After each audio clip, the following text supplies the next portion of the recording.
ส่วนของ Facebook Live พระอาจารย์ก็ได้ออกรายการทาง Facebook นะสถานะเป็นห้องว่าออกรายการสดเลยซึ่งในช่องทางนี้สถาก็สามารถที่จะติดต่อพระอาจารย์ได้เนาะโดยเฉพาะท่านที่ใจโทรศัพท์แบบสมาร์ทโฟนคือสามารถที่จะใช้อินเทอร์เน็ตได้เนาะสามารถที่จะใช้แบบ แบบอันใช้ Facebook เนาะเดี๋ยวพระอาจารย์รับสายกับมือฮัลโหลแม่สมจิตนั่นการอันตะพื้นฟังว่าฟังเสียงสีเบาๆนะมันนักนะตะคืนเป็นเทพแท้ๆเนี่ยตะคืนนี่นะนั่นค่ะถ้าน่าเป็นเทพพ่อแม่ยังฟังอยู่นะฟังตลอดจบกว่าสาธุกลับมากะเด็ดน้อยหนึ่งตะคืนนะพอติดทันติดนี่ก็เลยรับให้เป็นน้ำแล้วตะคืนนี่นะดีแล้วที่มาถึงด้วยความปลอดภัยก็ดีแล้วปลอดภัยแม่สาธุขอบคุณจัดหลายปลอดภัยดีอยู่เจ้าเขาคนบุญนักจ้ะแต่ไปที่ไหนดึงปลอดภัยหมดกูสาธุสาธุเลยอีนี่นะก็มีหลายๆท่านก็ส่งกำลังใจมาก็ได้กำลังใจเต็มอย่างฟังอยู่จะฟังตลอดอ่ะสาธุที่มาโทรผมมาตั้นเข่าไปเลยฟังอย่างเดียวเป็นอย่าง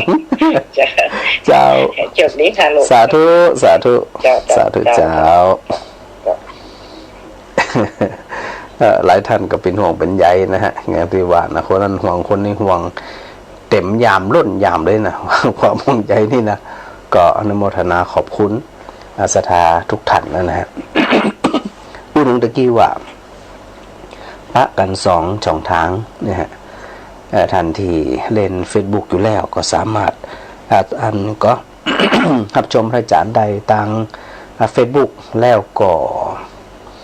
อันสามารถพิมพ์ข้อความเนี่ยนะส่งมาที่กล่องข้อความของ Messenger มาทักทายพระอาจารย์ด้วยท่านใดฟังอยู่ที่ไหนตั้งใดนะบอกพระอาจารย์ด้วยเนาะในส่วนของ Facebook นี่นะแล้วก็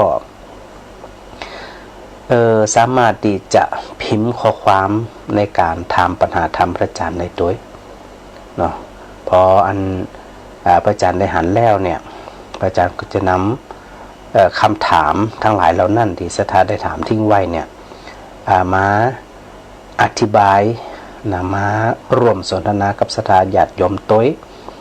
อันนี้ก็ถือว่าเป็นช่องทางแรกนะที่ศรัทธาญาติโยมที่จะได้ฟังแล้วก็ได้ชมพระอาจารย์ในการถ่ายทอดสดเนาะอันนี้ก็หันตัวหันตีนกันนี่อีกนะแฮมส่วนหนึ่ง ตั้งเจ้าหน้าที่น้องแอมน้องนัดทั้งสองท่านเนี่ยก็ได้เชื่อมสัญญาณห้องว่าเอาเกาะสัญญาณของพระอาจารย์นี่นะจากFacebook Live เนี่ยเข้าไปที่อันสถานีวิทยุเพื่อการศึกษาของวิทยาลัยสงฆ์นครลำปางนะฮะแล้วกระจายเสียงไปทั่วจังหวัดลำปางเลยก็ถือว่าได้กว้างขวางพอสมควรและนอกจากนั้นนะฮะก็มีอันสถานีวิทยุของปีนานเนาะคนบ่เก่าเข้าบ่ตานเนี่ยเปิ้นก็ได้เชื่อมสัญญาณแฮมนะเชื่อมสัญญาณพระอาจารย์ในสถานีของปีนานเปิดถึง2สถานีนะฮะ2สถานีก็คือสถานีในส่วนของ105.0 เมกะเฮิรตซ์อันนี้จะเป็นสถานีที่เชื่อมโยงอยู่ในส่วนของอำเภอเมืองลำปางนะฮะแล้วก็แฮมสถานีหนึ่งก็คือ89.75 เมกะเฮิรตซ์อันนี้ก็ดังเป็นในส่วนของเสริมงามพุ่นนะส่วนนี้นะก็ต้องขออนุโมทนาศรัทธาญาติโยมโดยเฉพาะปีนานคนบักเก่าเข้าบัดดานก็คือดร.กตัญญูเรือนตุลที่ได้อันเชื่อมสัญญาณของพระอาจารย์ฮับลิงไปอีกนะฮับลิงไปแล้วก็เนี่ยคืออันได้ไปไกลพอสมควรสถานนะโดยเฉพาะคลื่นของสถานีวิทยุเพื่อการศึกษา ของวิทยาลัยสงฆ์นครลำปางอันนี้เราได้ได้พบกันเป็นประจำอยู่แล้วนะสถานนะก็ยังศรัทธาญาติโยมที่ฟังอยู่ตามบ้านโดยเฉพาะฟังจากวิทยุเนี่ยนะชัดเจนชัดเจนเนื่องจากว่าสถานีวิทยุนอกจากของวิทยุนครลำปาง6.5 เมกะเฮิรตซ์แล้วเนี่ยก็ยังมีในส่วนของสถานีของปีนันเอคนบาเก่าเขาบาตานที่ฮับลิงไปตัวก็ถือว่าครอบคลุมแทบจะเรียกว่าทั่วจังหวัดลำปางเลยก็ว่าได้ ก็ต้องขออนุโมทนาดีว่าเนี่ยนะสถานะเพื่อที่จะเนี่ยคือการสนทนาการแสดงธรรมกับศรัทธาญาติโยมทั้งหลายนั่นเนี่ย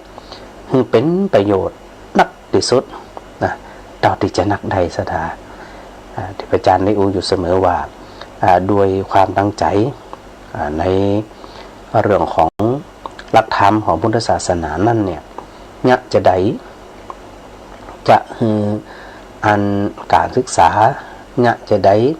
จะคือในเรื่องของความรู้ความเข้าใจในหลักธรรมของพระพุทธศาสนาเนี่ยมันจะเข้าไปสู่การปฏิบัติของศรัทธาญาติโยมทั้งหลายเนี่ยพระอาจารย์ก็มีความตั้งใจสูงนะแล้วศรัทธาญาติโยมพอออกไม่ออกหลายท่านที่ได้ฟังแล้วนะ ก็รู้สึกว่า ศรัทธามีความสุขใจมีความสุขใจมีความสบายใจสุขใจสบายใจที่ได้ฟังธรรมเนาะ แล้วก็ได้รวมสนทนาธรรมเจริญพรแม่ธรรม เจ้า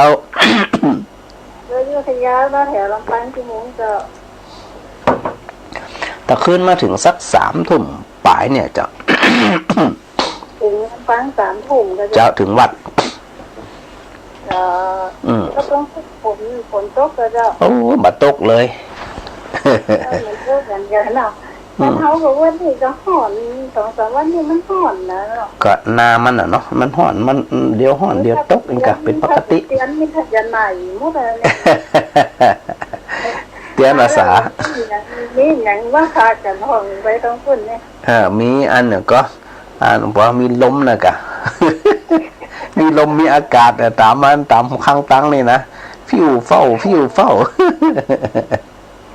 แล้วเอาโควิดมาฝากกันโควิดนี่มาเอาโรคภัยไข้เจ็บเอามาฝากกันนะเอาแต่สุขภาพแข็งแรงสมบูรณ์นี่ก็มาฝากเจ้าอันนี้จะได้ฟังตลอดไปได้ฟังนั่นแหละวันนี้ได้ฟังหยุดปุ่นน่ะ4 ทุ่มปุ่นน่ะวันนี้นะแต่ถึงเราฟังอันเก่าถึงว่าอย่า50แต่คืนแหละก็มันเคยเทปเก่าหนีบเราไปเป็นครั้งเที่ยวถ้าดูมันเป็นก็อันนี้มันเสียงเขาอันเก่านี่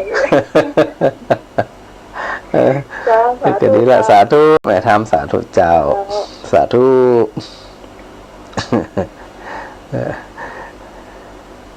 ก็ยกเว้นที่พระอาจารย์นู่นยกเว้นวันติดภารกิจนะฮะแล้วอันส่วนของสถาที่ได้ร่วมทำบุญมาจากอันก็ปีนันเอคนบาเก่าเขาบาตานมันก้อนนะที่อันปีนันเอเปิ่นไปไหน ไปอันหน้ากวางน้ำไฟนะฮะแล้วก็มีสถาได้ฝากอันรวมทำบุญทุนการศึกษาเนาะส่วนที่ได้ทำบุญเฉพาะทุนการศึกษาได้ฝากอันปีนันเอมาเนี่ยก็มีอย่างแม่น้อยเนาะแม่น้อยวงคัดนน5 กล่องทุนแม่นั่นนะแม่น้อยวงคัดนนเนาะ5 กล่องทุน100 บาทแล้วก็ปอหลานแม่เซนยะลาอันนี้3 กล่องทุน60 บาทอันนี้ก็นากวางบอนไฟแม่ทะนะเจ้าหน้าที่เปิ่นได้เขียนแล้วก็ได้เกียงทิพามณีเพชรตราอันนี้อันเป็นในส่วนของอันนี้กับ เป็นในส่วนของอันสถาที่ใดอัน ร่วมทำบุญฝากบันปนานมาวันนี้นะเดี๋ยวสกกำนะอาจารย์หับสายกำฮัลโหลฮัลโหลเจ้าบรรณาบัวหังชัดเจ้าแม่ไร วัดกี่โมงเดี๋ยวนี้ 3 ทุ่มปลายน้อยเจ้า เจ้าอะไร ก็อันกินข้าวตอนเรามาประมาณสักเที่ยงบ่ายโมงเนี่ยเจ้าออกมาแต่ว่านะ คนตกคนนี้วันนี้ บัดตกเลย ดูวันที่ตกเนิ่ม กะ ยิ้มขนาด โอ้ยแม่อันก็บานนาบัวหังชัดนี่นะตกขนาดแหละ เรา สาธุเลยจีนี่นะเย็นสบายนี่ ถึงสบายวันนี้ทุกอย่างมันเริ่มหมดเลยเนาะ มันก็เป็นบางพื้นที่แต่ตั้งในคมเพ่สีไตรภูมิเพ่บัดตกกำเตือเจ้า มันตกเลย เจ้าตั้งเพ่ยังบัดตกกำเตืออากาศก็ยังห้อนอยู่นะ ได้ห้องใจห้องขนาดนี้ ก็น่ากะห่อนได้ห่อนดี ก็มันยังว่ากันไปตามนั่นห่อนก็อยู่ตามห่อนอีกกันเนาะ น่ะเวลาตุ่นเนาะคุณห้องกันไม่เว้น ถูกต้องเจ้าถูกต้องเลย เป็นไปตามนั่นนั่นไหมเนาะดีละสาธุฟังเมื่อวันนั่นไม่ไรนะ ทั้งทุกวัน วันนาบัวไปดังใดเนี่ยเขาแจนกึดบอกทางนาบัวไปดังใดฮะ ก็มาตั้งตรงเกลียนนี่เจ้า อ๋อตรงเกวียน มาเลย ตรงเกวียนเลี้ยวซ้ายก็ไปทางเมืองยาวนะกะ เจ้า อ๋อโอเคหูละถ้าไปทางเมืองยาวนี่นะ ก็เลยมาแล้วเตี่ยหรอ หันแล้วกับนาบัวนี่มันสิกะ หนองบัวนั่นน่ะ อ๋อหนัง ที่ว่ามางานศพน่ะ เจ้า เตะน่ะ เจ้ามันใกล้กันก่อนหนองบัวกับนาบัวนี่ ลูกนาบัวแล้วก็ไปหนองบัว อ๋อแต่พระจ่าไปหนองบัวเนาะ เจ้า อ่านไปแล้วอาจารย์นะมัน ไก่อะไรเนาะ ไก่อะไรนะไก่ ไก่ประตูก็แง่นั่นแต่ แม่หยัง แง่อย่างก็ที่มันตรงหลวงนะแง่ บ้านทุ่งหลวง ที่มันโทรไปกูเทีย จำชื่อเป็นไม่ได้เดี๋ยวเป็นกระโทรมาให้มา กูเทียก็อู้กันปัดตรงว่าอะไรยังโทรไปของหายโทรกันอย่างเงี้ยเนาะ น่ากะ ก็บ่เคยโทรให้ใจก็ว่ากรมทุกทิมเพิ่นนะครับว่าก็บอกเพิ่นว่าอย่างนั้น เจ้ากระโทรมากันนี้แม่น่ะจะได้ฮู้จักบักคุณกันหยังกันก็ยังที่ว่าที่พระอาจารย์ว่าน่ะก็บ่เคยหันหน้าหันตาบ่เคยฮู้จักกันพอได้อู้ได้จากันก็เหมือนกับคุ้นเคยกันมาเหมือนอีเนี่ย วันหน้าจะชวนเพิ่นไปจูวัดต่อนึง มาเลยแต่ต้องโทรก่อนนะที่พระอาจารย์บอกเดี๋ยวมาลำปักมันจะได้บ่เสียเวลาเนาะ แต่ก็ ต้องบอกต้องหยังก่อนมีคนฟังหลายกว่าแถวนาบัวนี่ ก็มีแล้วก็มีโทรศัพท์เนาะ แต่เพิ่นก็ฟัง ว่าเพิ่นดูว่าฟังขนาดนั้นแล้วเขาก็ว่าเขาโทรมาหาเพิ่นบอกนี่แม่มีโทรศัพท์จังอยู่ไกลกันนี่เพิ่นดูเห็นว่าคุณตัวอยู่ในมันเป็นหยังที่พระอาจารย์ว่านะกะอันเพิ่นหลวงไม่หลวงที่เพิ่นบ่สะดวกขอเพิ่นฟังอันวิทยุก็พอละฟังแล้วก็ได้เอาไปประพฤติปฏิบัติเอาไปคิดพิจารณาชื่นอกชื่นใจพระอาจารย์ก็ชื่นใจแล้วเจ้าฟังขนาดเพิ่นว่านะสาธุตัวฟังกูคืนเองนะกูคืนมีฟังตึ้งเรียกแต่โอ้โมทนาบุญตัววันนี้ไกลแจง3 โมงก็ฟังแต่7 โมงฟังตัวน่ะเจ้าก็ดีกะมันเป็นบุญติเนาะเจ้าสาธุเจ้าแม่สาธุเจ้าสาธุเจ้าแม่ท้องอันลูกสาวอั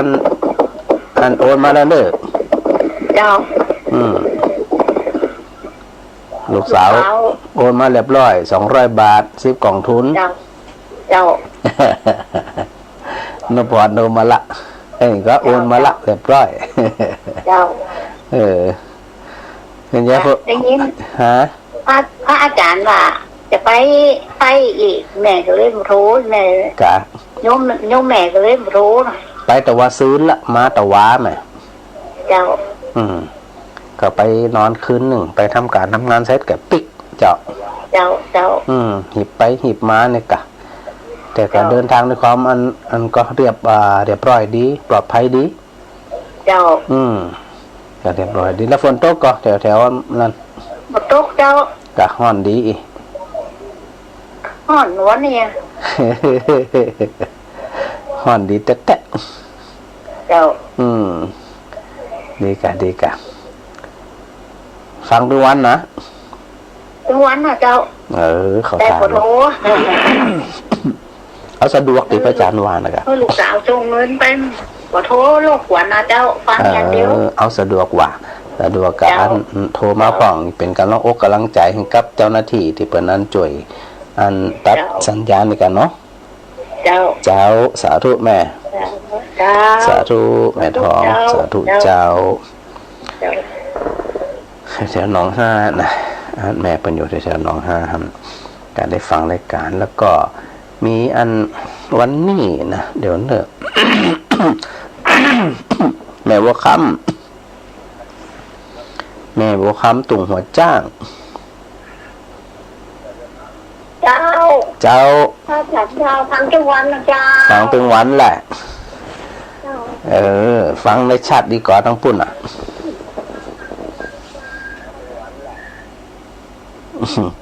แม่เปิดไปหยุดด้วยแม่ต้องปิดวิทยุ ดีนะ เจ้า ผู้ชกหัวจ้างนะเจ้า ก็ตั้งชัดดีนี่นะแม่ต้องปิดวิทยุด้วยอันเสียงมันสะท้อนแม่ เจ้าทำทุกวันอ่ะ กะ ชักเสียงนี่เจ้า ฟังแล้วเป็นจะได้มีความสุขดี เจ้าเป็นกำลังใจนะเจ้าเนอะ สาธุแม่บัวคำสาธุเจ้า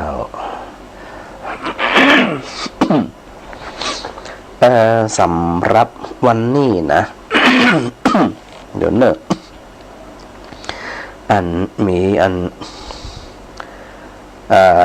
มีไผ่ก้อเนี่ยนะปนานเกียวมูลนะปนานเกียวมูลบ้านนาขวางดอนไฟนะเด่นมันได้รวมทำบุญมา มีไผ่ผ่องนี่มีไผ่ผ่องด้วยพระอาจารย์พอกำเด้อมีอันแม่น้อยนะวงคัดนนปอหลานแม่เซนยะลา60 บาทที่พระอาจารย์อูดเนี่ยก็อันน้องเด็กหญิงที่พามณีเพชรตราอันนี้100 บาทนะฮะแล้วก็อันแม่แบนตาจันวง100 บาทอันนี้เปิ่นอยู่ต้องเปิ้นหน้ากวางดอนไฟเนาะปนานเปิ้นก็ได้มาร่วมอันอบรมนะเขาอบรมที่วิทยาศาสตร์นครลำปางโทรหาพระอาจารย์ก็ได้ได้พบกันวันนี้นะก็ปนานที่เป็นอันได้อย่างก็โทรหาพระอาจารย์แล้วก็ได้นำในส่วนของทุนการศึกษาที่สถาได้ฝากมาซึ่งพระอาจารย์ได้รับเรียบร้อยแล้วเนอะและนอกจากนั้นก็ยังมีพระเดชพระคุณหลวงปู่พระครูวิจารณ์วรการเนาะอันเป็นเจ้าคณะอำเภอเมืองปานอันนี้เป็นได้ฝากมาเนาะสถานเนาะเป็นจำนวน200 บาทนะฮะ10 กล่องทุนกับขอบพระคุณเป็นอย่างสูงครับอันเจ้าคณะอำเภอเมืองปานแล้วก็ยายนวลวงชมพูอันนี้บริจาคมา200 บาทเหมือนกันนะฮะจากบ้านหองกอกนี่บ่อแห้ว อันนี้ได้ฝากน้อง น้องอ้อยเนาะฝากน้องอ้อยมาแล้วก็มีหอยแฮมจิตกี้ก็คือแม่น้อยเนาะแม่น้อยวงขัดนนงั้นนี่ก็คงจะเป็นบ้านห้องกอกนะที่ได้ฝากน้องอ้อยมาแล้วก็ถึงมื้อพระอาจารย์เรียบร้อยแล้วนะและแฮมส่วนหนึ่งที่บ้านอย่างก็สันดนแก้วเนาะที่ได้ฝากอันปีนันคนบักเก่าเขาบาดาลมานะพระอาจารย์ได้รับแล้วนะแต่อันเจ้าหน้าที่ยังบ่ได้พิมพ์ลงในเอกสารกำเตือเนาะพระอาจารย์ดูแล้วเนี่ยเรายังบ่ได้พิมพ์ลงในอันเอกสารนะฮะถ้าจะได้ก็คงจะเป็นอัน วันผูกนะพระอาจารย์เช็คดูแล้วเดี๋ยวพระอาจารย์ลองดูกำหนึ่ง ว่าอันเจ้าหน้าที่เป็นใดนำเข้าหรือยังเข้ามาแล้วนี่รู้โอ้นี่เข้ามาแล้วเดี๋ยวพระอาจารย์ว่าต่อนะสถานเนี่ยปอติบแหม่มูลกูลใจอันนี้5 กล่องทุน100 บาทบ้านขาต้นห้างยกเงินได้ฮะ บ้านขาต้นห้างอยู่ตรงใดบอกพระอาจารย์ตัวเนอะอยู่ไม่ท่ากะจะได้ บอกกันมาตัวแล้วก็โยมพรทรัพย์นะโยมอันบุษบาสอดสีอันนี้ก็อยู่หน้ากวางดอนไฟได้รวมบริจาคมา10 กล่องทุน200 บาทโมทนาสาธุเดนเนอร์แม่มูลลาเมืองอันนี้ได้บริจาคมา10 กล่องทุน200 บาทเปิดอยู่บ้านสันดอนแก้วแม่ท่าที่พระอาจารย์ว่าได้ฝากอันอาจารย์นั่นคนมาเก่าเข้าบัตรมาเนาะอาจารย์นกเด็กกระดันยูเรินตุนแล้วก็ยังมีแม่ฮ่อนนะแม่ฮ่อนสมเมืองมาได้ทำมาแฮม100 บาทอันนี้ก็อยู่สันดอนแก้วนะแม่คำดีนะแฮม100 บาทสันดอนแก้วนะแล้วก็แม่หอมอุดเลิศได้รวมทำบุญมาแฮม100 บาทบ้านสันดอนแก้วอำเภอแม่ทะจังหวัดลำปางนี่ ได้หับเรียบร้อยแล้วนะในรายชื่อที่พระอาจารย์ได้อันบอกได้ประกาศถึงสถาได้หับสาบหับหูได้ร่วมอนุโมทนาด้วยกันเนาะแม่พิมพ์เจ้าเป็นไงพ่องวันนี้อยู่ดีมีสุขอยู่ดีมีสุขพระอาจารย์เขาถ่าดีแตะที่นะมิเขาฝากถามปัญหานี่หน่อยได้เลยคนฝากบ้านไหนคนข้างบ้านเราเป็นฟังเนาะเจ้าฟังเป็นแก้ได้หมดเลยเนี่ยมันมีคนเฒ่าเนาะเจ้าเปิ่นเกิดเปิ่นเฒ่าอยู่บ้านมันให้แล้วเปิ่นก็มาอยู่กับลูกเปิ่นมาได้ผัวอยู่บ้านบ่แห้วเจ้าลำเดียวเปิ่นเฒ่าเนาะอายุได้90 ปลายเปิ่นจมนะพระอาจารย์เจ้าเปิ่นจมขี้แจงป่าให้ลูกเต้าเลยนะเปิ่นว่าถ้าเปิ่นตายไปเนี่ยมาเดียวเปิ่นอยู่บ้านบ่แห้วเนาะเจ้าเปิ่นจะคือไปเอาไปเผาบ้านปุ่นน่ะบ้านไหนให้ไกลกันก็บ้านให้เจ้าไกลกันก็ไกลกับข้ามซุปเปอร์ไปกับว่าอาจารย์เผาก็เผาก็แล้วแต่เปิ่นให้เผานะเผาหั่นน่ะกับบ้านไผอยู่หั่นน่ะบ้านให้มีไผอยู่ก็บ่มีไผอยู่นะนั่นบ่มีไผอยู่นั่นน่ะก็บ่เดียวนี่ลูกเปิ่นก็ค้าใจเพิ่นว่าถ้าจะญาติจัดได้ก็เปิ่นตายแต่เพิ่นอายุได้90 ปลายแล้วนะก็ไปเดือดร้อนหยังเปิ่นตายแล้วเปิ่นไปฮู้เรื่องหยังเนาะอันเนาะโยมเปิ่นไปฮู้เรื่องหยังเปิ่นตายแล้วมีทางเป็นไปมันได้อยู่แล้วเอาไหนก็ได้แหละเอาไหนก็ได้มันสนใจเพราะว่าถ้าสมมุติว่าอันตังบ้านหลายเปิ่นยังมีญาติพี่น้องมีลูกหลานเอาไปเผาพุ่นก็ได้ถามเจตนารมณ์ของเปิ่นนี่นะเจ้าแต่มันมีไผแล้วไผจะไปจัดการถึงอ่ะก็เพิ่นจะห้างแพร่ดาแพร่เวลาเผาแล้วเพิ่นฮื้อลากไปเผาบ้านไหนพุ่นไก่กับไก่กี่กิโลนะก็มันต้องข้ามต้องเปิดไว้จำฮู้เรื่องแต่อันยกเว้นว่าอันเปิ่นได้ทำพินัยกรรมไว้แค่นั้นนะดังนั้นบ่ต้องคือเรื่องบางเรื่องเนี่ยอย่างที่ว่าน่ะถ้าหากว่าอย่างเฮาก็ดูความเหมาะสมเขาก็อ้างอิงในส่วนของคำสอนพระพุทธเจ้าที่ว่าฤกษ์ดีฤกษ์สะดวกฤกษ์พร้อมเนี่ยถือว่าเป็นฤกษ์ดีฤกษ์มงคลแต่มันบ่สะดวกมันบ่พร้อมมันจะไปจะได้ไปเผาอย่างปุ่นหน่อยนี่แน่ว่าไงแล้วมันไกลลำบากลูกลำบากหลานลำบากญาติพี่น้องลำบากเจ้าบ้านเจ้าจองไผจะไปส่งตัวเผาขนาดนี้แน่แล้วก็ฮับฟังไว้ฮะเนาะโอ้ยฟังไปฮะน่ะเขาก็เฉยๆกะตายแล้วมีความหมายสักอย่างอาจจะที่พระพุทธเจ้าอันเวลาอันก็บางสกุลเป็นเนี่ยนะจีรังวัตยังกายโยปัทวิงอติเชสติชุดโทเปตวิญญาโนนิรัตถังวะกลิงคลังเนี่ยพระพุทธเจ้าบอกว่าอันก็ ชีวิตร่างกายของมนุษย์ที่ปราศจากวิญญาณนี่คือคนตายไปแล้วเนี่ยบ่ต่างอย่างกับถอนไม้ถอนฟืนหาสาระประโยชน์ยังไม่ได้สักอย่างเลยจ้ะ เจ้า ดังนั้นเนี่ยจะไปใส่ใจจะไปคิดอย่างนั้นอย่างหลังถึงเวลาเผาก็จะไปหูอย่างแกตายไปหรอก ลูกเปิ้นฝากถามมาเนาะเจ้า นั่นน่ะ สบายใจได้เลยเอาสะดวกคนอยู่เป็นหลักเนาะดีละฝากคนไปเนอเจ้าสาธุ แม่พิมสบายดีนะเจ้าเดี๋ยวนี้ดีละย่ำเลยเป็นกำลังใจกันตลอดเนาะแม่เนาะเจ้าสาธุเจ้าฮัลโหล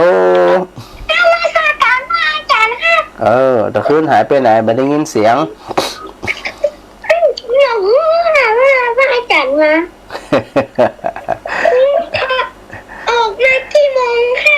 มาถึงวัดออกมาประมาณสักบ่ายโมงนี่แหละมาถึงวัดกับประมาณ3 ทุ่มปลายลูกก็ดึกละกันที่ถึงนะอาจารย์โอ้สาธุเหมือนกันนะระลึกถึงเหมือนกันเนาะมันไม่ได้ยินเสียงกันระลึกถึงกันนี่กะเดี๋ยววันที่29นี่นะวันศุกร์วันที่29กะมันก็ที่พระอาจารย์ว่าไว้นี่เนี่ย28กับ29ฮะพระอาจารย์ว่า29กะครับผมเดี๋ยวแม่น29จะอันปลูกป่านะปลูกต้นไม้นั่นแหละเนาะเผื่อใครสะดวกหรือพระอาจารย์จะประกาศทำกำหนึ่งใครสะดวกกับไปเองเนาะครับผมดีละวันนี้มีอย่างถามกอลูกผมอยากรู้ว่าพระจังกำเหมือนจะได้อ่ะอย่างก็ลูกจังกำนี่หรอจังกำมันคืออย่างเนาะมันคืออันอย่างเนาะบอกว่าเข้าใจเนื้อหลงเนื้อจังกำมันคืออย่างจ้างกำกะใจกะจ้างกำนี่กะอ๋อจ้างกำกะโดยส่วนมากคนจะปั้นอันหูจ้างไว้เนี่ยแล้วก็ปั้นหูจ้างโดยปกติเปิ่นก็เอางวงผ่องเอางาผ่องไปกั้มกำแพงหรือว่าเอาไปกั้มเจดีย์นี่นะบะหึ่งล่มเปิ่นกับปั้นจ้างเนี่ยเอาไปประกบเอาไปแกะนี่เนี่ยดังนั้นเนี่ยวัดบางวัดอันบริเวณโดยรอบของกำแพงแก้วเนี่ยเปิ่นก็จะได้ปั้นจ้างหลายตัวนะหลาย10 ตัวหลายร้อยตัวเนี่ยเอาไว้โดยรอบเนี่ยก็เอาวันลักษณะก็คือจ้างเนี่ยไปกั้มกำแพงกั้มเจดีย์กั้มวัดกั้มวาอีกอะอันนี้เป็นที่มาของหมอจ้างกั้มลูกนี่แหละอันนี้เป็นที่มาที่ไปเนอะโอเคสาธุนะลูกนะสาธุค่ะสาธุบุญรักษาอันเป็นนั้นเนี่ยก็ ขวัญใจของประมอนแม่มอนอันแม่ตำแก้วเจ้าอันมันถูกสะดวกก็เจ้ามาเอาวันถูกจะให้พระอาจารย์แวะเข้าไปนอนถูกนอนเจ้าอันมันถูกจะจัดการกับเข้าด้วยนะวันถูกอาจจะเจ้าน้อยนะถูกนะเจ้าสัก8 โมงเนี่ยแม่8 โมงปลายน้อยหนึ่งนะเจ้าเดี๋ยวพระอาจารย์จะแวะเข้าไปซอย1ก็ซอย1ก็ซอย2ก็จำไม่ได้ละซอย5ดูตรงนี้นะเจ้าเดี๋ยวพระอาจารย์ก็จำได้ละได้กะเดี๋ยวพระอาจารย์แวะไปเนาะแวะน้องแดงนี่มาได้แม่จะไม่ลืมเนี่ยอาจารย์มาเข้าหาแม่ด้วยนะเจ้าบ่ลืมเนาะเดี๋ยวลูกพระอาจารย์โทรหาเนอะเจ้าสาธุเจ้าแม่จันแป้งลำปางลำปางหลวงกระมังกลางเนาะถูกละทีนี้ไม่ได้โทรมาเหมือนแล้วนี่เป็นนี่นะเนาะจำเมือนนะเนาะเจ้าอาชีพถึงนะได้โทรหาอาชีพถึงโทรไม่ได้ก็จังหวะนะบัตรดันเปิดมันจ้ะแม่ปิดอยู่ตัวปิดอยู่กำหนึ่งอ๋อ เจ้า เจ้าจะได้อู้กันสะดวกไหม อยู่จังวันวันไหนไม่ได้ฟังกะจังหวะนั่นเนาะ กะพระอาจารย์ก็ผ่าน จะได้กับผม พระอาจารย์ผ่านถึงวันแถวๆนั้นนะศาลาใจศาลาปัวบกศาลาดงด้านศาลากลางมันผ่านถึงวันอะ ฟังแล้ว ผ่านซุปเปอร์เพกะพระอาจารย์ผ่านซุปเปอร์เพกะทั้งไงเพกะไปมจร ซุปเปอร์เนาะมันไม่ได้ฟังนะบ้านบ่หูเนาะ โอ้โห ไม่อยากไปทำบุญแต่บ่หูว่าจะไปฝากไปที่ไหนอ่ะ เดี๋ยวอันพระอาจารย์ ไม่ได้ เดี๋ยวพระอาจารย์จะบอกอันปีนันคนบะเก่าเข้าบาตานแวะไป พอคือคนจะบอกว่ามาบ้านแม่จันแป้งแม่มังกลางฟันมังโจ๊ก เจ้า บ้านเลขที่126มาเตอร์102ใกล้บ้านโพทองอ่ะ โอ้พระอาจารย์ว่าอันบางวันเนี่ยปีนันเปิ่นก็ฟังอยู่นะเปิ่นก็ฟังอยู่ เดี๋ยวถ้าจะได้มันแน่พระอาจารย์อาจจะแวบไปก็ได้ไปเอาไปแหวงเพราะมันแวบเข้าไปน้อยเดียวมาได้ เจ้า เดี๋ยวดูกันถ้าส่วนมากจะเป็นวันไห ข้าม น สะพานมาเนาะ เจ้า มา102กลางบ้านปะเมียงโพทองนะ อ๋อ ข้างมา3หลังเจ้า เจ้า 3 เดี๋ยว หลังก็ถึงบ้านแม่ ถ้าพระอาจารย์แบบไปก็เดี๋ยวกับอันอาจารย์ดรดรอันกตัญญูเรือนตุนไปนะแม่เนาะ เจ้ามาเตอร์บอกมาพบใต้ถึงที่หน้าบ้านบ้านเลขที่126เจ้า 126นะ เจ้าแม่ไปทำบุญเพื่อนแม่กับพ่อจะพาไปเนาะบ่อยจ้ะมันขับมันใจอยู่นี่ ทำใจก็ไอเป็นดีเอ็นดูสถาหลายคนที่อันคิด ไป เนี่ยคิด แต่ เนี่ย บั มัน ได้ ไม่ อ เหมือ อน ก เนี่ย บ้านไปเดินแต่แบบเดินไก่แต่บัได้อะมันเจ็บแอวเจ็บขาเจ้า บ่ต้องเดินบ่ต้องอย่างนั้นเพียงแค่บอกเดี๋ยวมีคนไปเองนะแม่ มาเกิดมาถามไว้ว่าบ้านแม่จันแป้งอยู่ตรงไหนบ้านเลขที่126มาบ้านติดถนนนั่นน่ะ เจ้าเดี๋ยวพระอาจารย์บอกอันที่นั่นเอง จากโพทองมาหนาเลี้ยวซ้ายเลย เจ้าเดี๋ยวพระอาจารย์ มา จะบ วั อก นว่า3หลังกระถึงบ้านแม่ ฟังทุกวันก่อน ทุกวันเลยมาเคยผ่าน บ่เคยผัดแตะๆเลยนะครับ นอกจากบาทถ้าจากมาอยู่มาได้ยินเสียงกะเลื่อนไปปุ่นไอ้นะก็ ไปไหน ก็สีขาว อ๋อคลื่นสีขาว เป็นสีขาวเจ้า แต่ส่วนมากอย่างกันที่พระอาจารย์ว่านะครับถ้าหากว่าอันบัตรที่ธุระไหนเป็นแต่เป็นว่าก็จะปะอันถึงวันนะจ๊ะ เจ้าย กเว้นว่าบางไว้ฮะ มันนี่เปิดอายุบ้านสาราชัยเนาะ ถูกต้อง บ้าน เจ้า สาราชัยกับทิศบ้านปีสาวย้ายเนาะ อ๋อกะสารใจครับ ไปมาได้ย้ายไปหามาได้ บัต้องไปหาอยู่บ้านท่านน่ะเดี๋ยวอันดรเป็นอันไปหา เจ้า อันไก่กันก็สารใจกับสารกลางไก่กันก็ไหม สาราชัยเรามันกลางกับไก่อะไรเจ้าสาราลำปางลำปางกลางแล้วก็ไปสาราดงลานเนาะ เจ้า สาราเมงสาราลงลานแล้วก็สาราไซ อ๋อแสดงว่ามันถึงสารกลางก่อนสารดงร้านแหละ สาราลงลานแล้วก็มาบางการฝั่งตะวันออกบ้านไหนอยู่ฝั่งมันโต๊ะนะ เจ้านี่ ข้าม ครับ สะพานมาแล้วก็เลี้ยวใต้102แล้วจะเจอแน่ อ๋อได้อาจจะอีอันเป็นอันนี้เป็นหูอยู่แล้วเพราะผมคนแถวนั้น แต่ละ126ทิศหน้าบ้านนั่นน่ะจอดได้เลยว่าแม่จันแป้งอยู่ก็ไอ้น่ะถึงจะไปไหน เจ้าเดี๋ยวพระอาจารย์จะบอกอันเป็นอันเองเนาะแม่เนาะ เจ้า แม่สุขภาพแข็งแรงด้วยนะ จะอันอะไรเลยเจ้า เป็นกำลังใจเต็มที่สุขภาพแข็งแรงนะแม่เนาะ เจ้าขอบคุณจัดหนักเจ้า สาธุ ขอบคุณนักสาวอันพระอาจารย์มาเดียวกันนะเนอะ สาธุ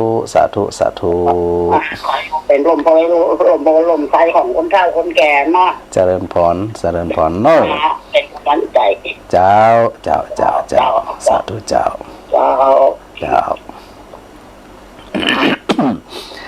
อันก็ขอโอกาสได้ทักทายสถาญาติโยมที่ทักทายพระอาจารย์มาในส่วนของ Facebook นะโยมแสงเดือนบานหาดก็กราบนมัสการพระอาจารย์นะ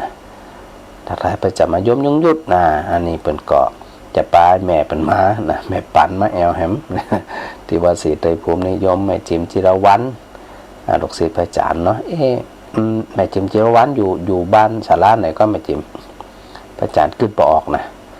นั่นเพิ่นเคยบอกแล้วแต่พระอาจารย์จำมาได้จะได้บอกพระอาจารย์กำเนาะ โยมแม่พิมพ์พรทำที่กุลโทรมาตะกี้เนาะฟังพระอาจารย์อยู่ที่บ้านบ่อแห้วนะหาดปูได้ตกจัดนักเขาถ่ารู้ทั้งปุ่นนะพระเดชพระคุณอาจารย์เจ้าคุณพระชยานันทโมดีณนานนะฮะตะวาอันตะวาวซื้นกับตะวากะปะกันตีอยุธยาเนาะไปงานด้วยกันนั่นนะพระเดชพระคุณเปิดกับฟังอยู่ติดตามรับชมอยู่จะติดตามอันพระเดชพระคุณเดี๋ยวหาจังหวะจะได้เนาะจะได้อูกันเลยฮะเดี๋ยวเนอะพระเดชพระคุณท่านจันทคุณนะเปิดอยู่นานนะสถานนะแล้วก็ติดตามรายการพระอาจารย์แล้วก็ติดตามฟังอยู่เนอะอีนะอันจันทคุณสะดวกจะได้ก็หาวันนั้นแต่ว่าก็หาเดินทางคู่กันจันกาแฟได้แก่กันเลยได้ปรึกษาอาจารย์เจ้าคุณหวานสะดวกจะได้ก็หาอีนะเพื่อจะได้ทักทายกับสถาญาติโยมทางลำปางพ่องนะอาจารย์เจ้าคุณชยนันทโมนีณนานเนี่ยเป็นเจ้าคณะเป็นเจ้าอาวาสวัดพระธาตุแจแหงพระอารามหลวงนะสถานะหลายท่านที่ไปวัดพระธาตุแจแหงเนี่ยเป็นวัดอย่างสถาวัดเป็นวัดประจำวันเกิดอย่างฮะกระต่ายก็ฮะมันก็แม่นหัวนะเดี๋ยวพระอาจารย์พอข้อมูลกั้มเลย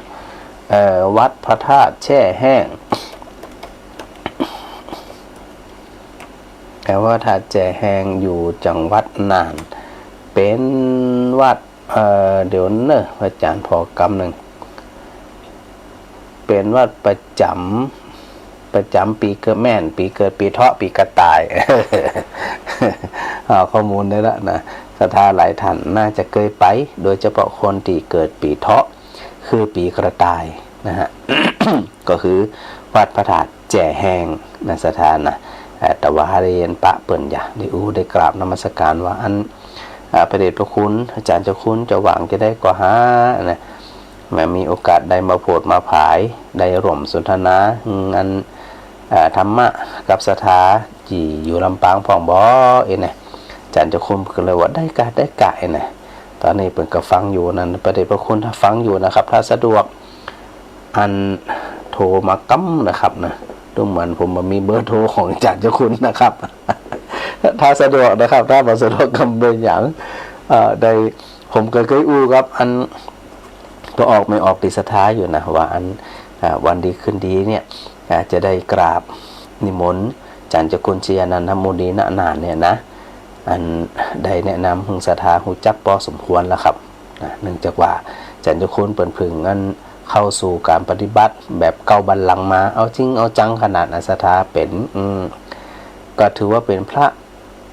หนุ่มก็แล้วกันนะฮะเป็นพระรุ่นนมก็ถ้าเป็นอายุก็คือน้องพระอาจารย์โดยนะศรัทธานะเปิดเกิดที่หลังเนาะแต่ว่าความรู้ความสามารถความคิดของเปิดเนี่ยโอ้ไปไกลขนาดศรัทธานะไปที่ไหนก็ มีแต่คนหักคนหุมอีเตนะเนื่องจากว่าเป็นคนที่มีอัธยาศัยดีนะเข้ากับคนในง่ายอูจายังม่วนไปด้วยกันละม่วนอีเตนะแต่ถ้าสะดวกจะได้เดี๋ยวหาเบอร์จะได้วันดีคืนดีถ้าวันนี้อาจารย์เจ้าคุณมาสะดวกก็บอกเป็นยังนะครับ แต่ถ้าสะดวกก็โทรมาก็ได้นะครับเนาะเบอร์โทรศัพท์ของผมก็คือบอกสถาด้วยนะสถาติฟังใหม่ๆบางทียังบอกหูเบอร์โทรของพระอาจารย์เกิดสถากระจดด้วยก็ได้เนาะ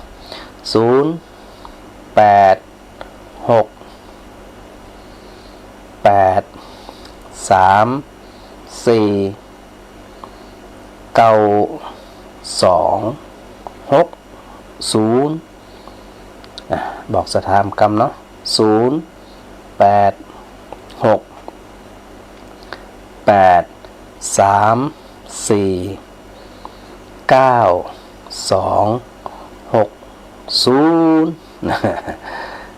เดี๋ยวสลับกับรับสายศรัทธาญาติโยมตัวแม่สีกุลไปสามาเพียตะวะอะไรมาเต่าหึงตะวาละ3 ทุ่มไปน้อยหนึ่งตะวานี่นะเจ้ากลับมาถึงด้วยความปลอดภัยดีแม่เจ้าเดินทาง ความปลอดภัยช้าๆถึงไว้ฟ้อนให้เรา น่ากับสถาอวยพรก็เลยเดินทางด้วยความปลอดภัยอย่างวานนะกะ เจ้าดีละกำลังใจให้แน่ สาธุแม่สิกุลเจ้าสาธุเจ้า สาธุเจ้า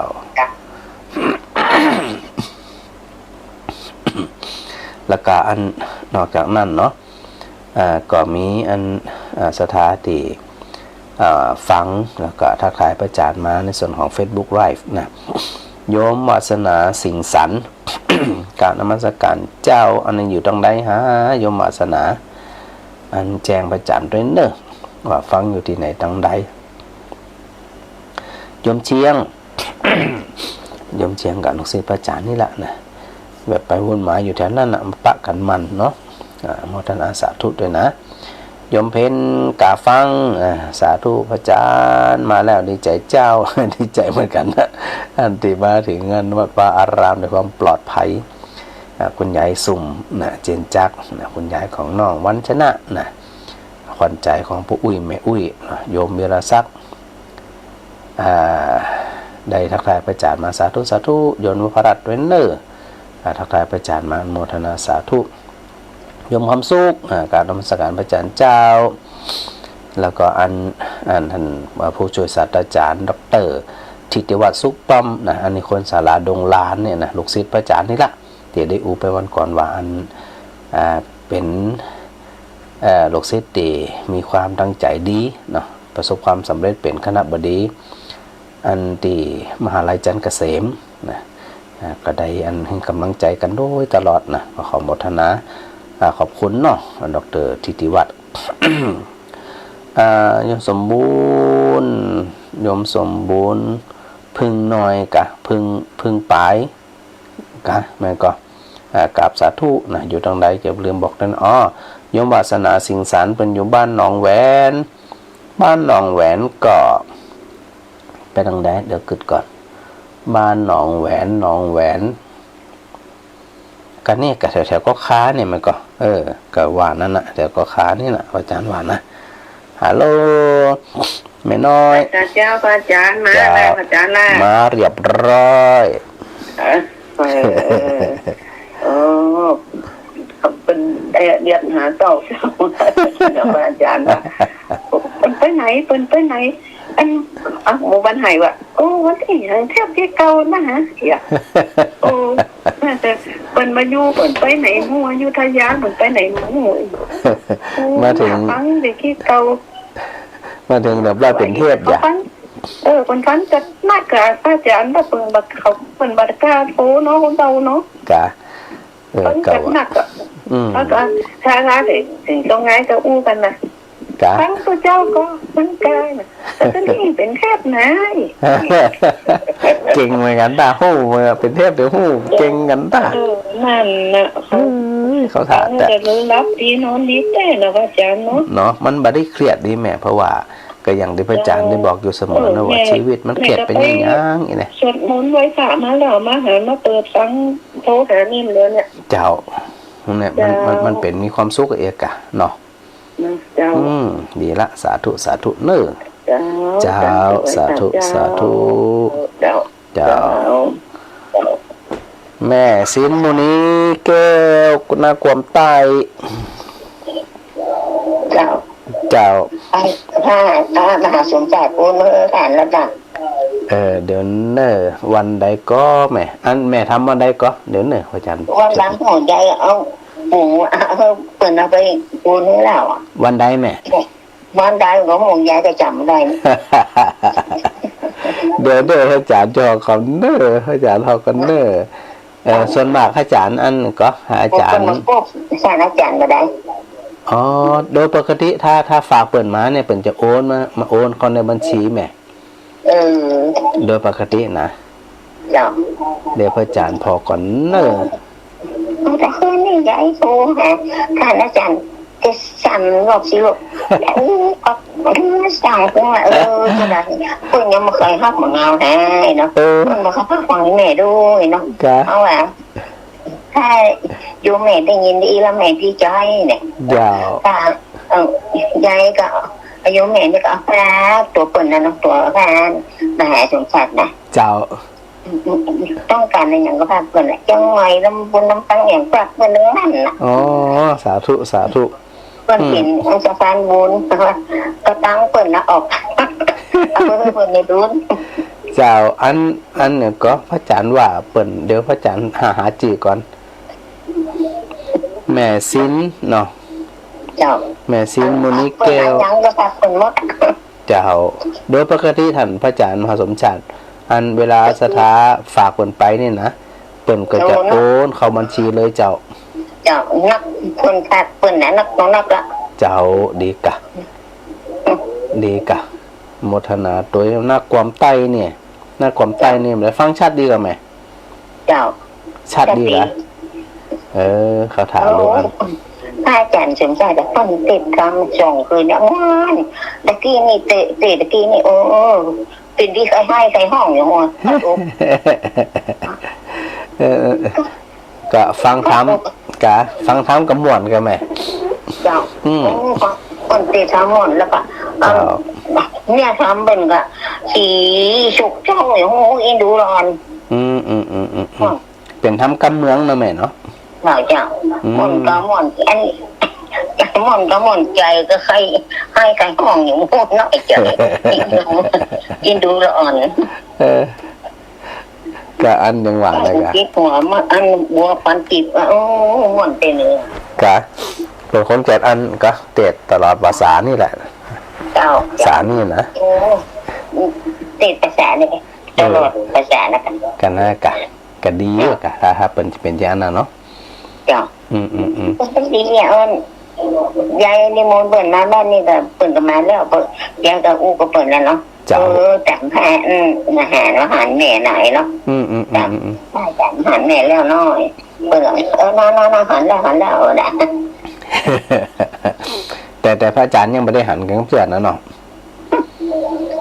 บ้านนี่ขี้เหล้าโอ้ย ฮะ บ้านนี่ขี้เหล้านะผ่อนแม่บ้านก็ว่าอย่างมั่วไม่เป็นอย่างว่าเป็นอย่างเปิดเหล่านะก็ดีกว่าเปิดมาเหล่ากะ นะสนใจ เปิดเหล่าแสดงว่าเปิดนั้นสนใจเขานะกะ เขาไม่สนใจกันเลยนั่นแหละ ได้อย่างไรเอาได้ฟังคำสบายอกสบายใจแล้วก็แค่นั้นนะเจ้าเพราะว่าโดยที่พระอาจารย์ย้ำอยู่เสมอว่าชีวิตของคนเขาเนี่ยมันสั้นเขาจะตายไปได้โมโหเขาจะไปจุกไปโศกไปนินทาคนนั้นคนนี้มันเสียเวลาพระอาจารย์ว่านี่นะอันนี้มันนักยินให้อยู่ไปเปลี่ยนวันๆเนาะพระอาจารย์นะถูกต้องเจ้าแต่ว่าอยู่เป็นวันบ้านเขาต้องมีความหมายตัวเขาต้องมีความสุขตัวเองกะเจ้ากินไปตานไปตามกำลังเขานี่กะเขามีกำลังเขาทำไปเอกะเจ้าเป็นสิ่งที่ดีละเขาถ่ายนี่นะได้อุ้ยกับปั้นตัวเจ้าไหนอ่ะถ้าเชื่อใจดีอ่ะเจ้ากระดีกันแม่มันถ้าอย่างที่ไหนนะเนี่ยนะถ้าเหลืองที่ไหนแม่ก็ยกด้วยแม่นะออกไปโทรอันทีวีนั่นอันเพลงศาสตร์ออกบนมีทีวีออกเนาะ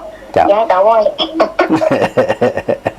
อันที่เราว่ามุดอันลูกสาวยายอะไรอันยาวเนี่ยว่าก็เปลี่ยนผ้าเหลืองว่ามุดใจเนาะจิตเป็นบุญกะจิตบนห้องว่าจิตก็เกี่ยวกับบุญมันเป็นสิ่งที่ดีมัน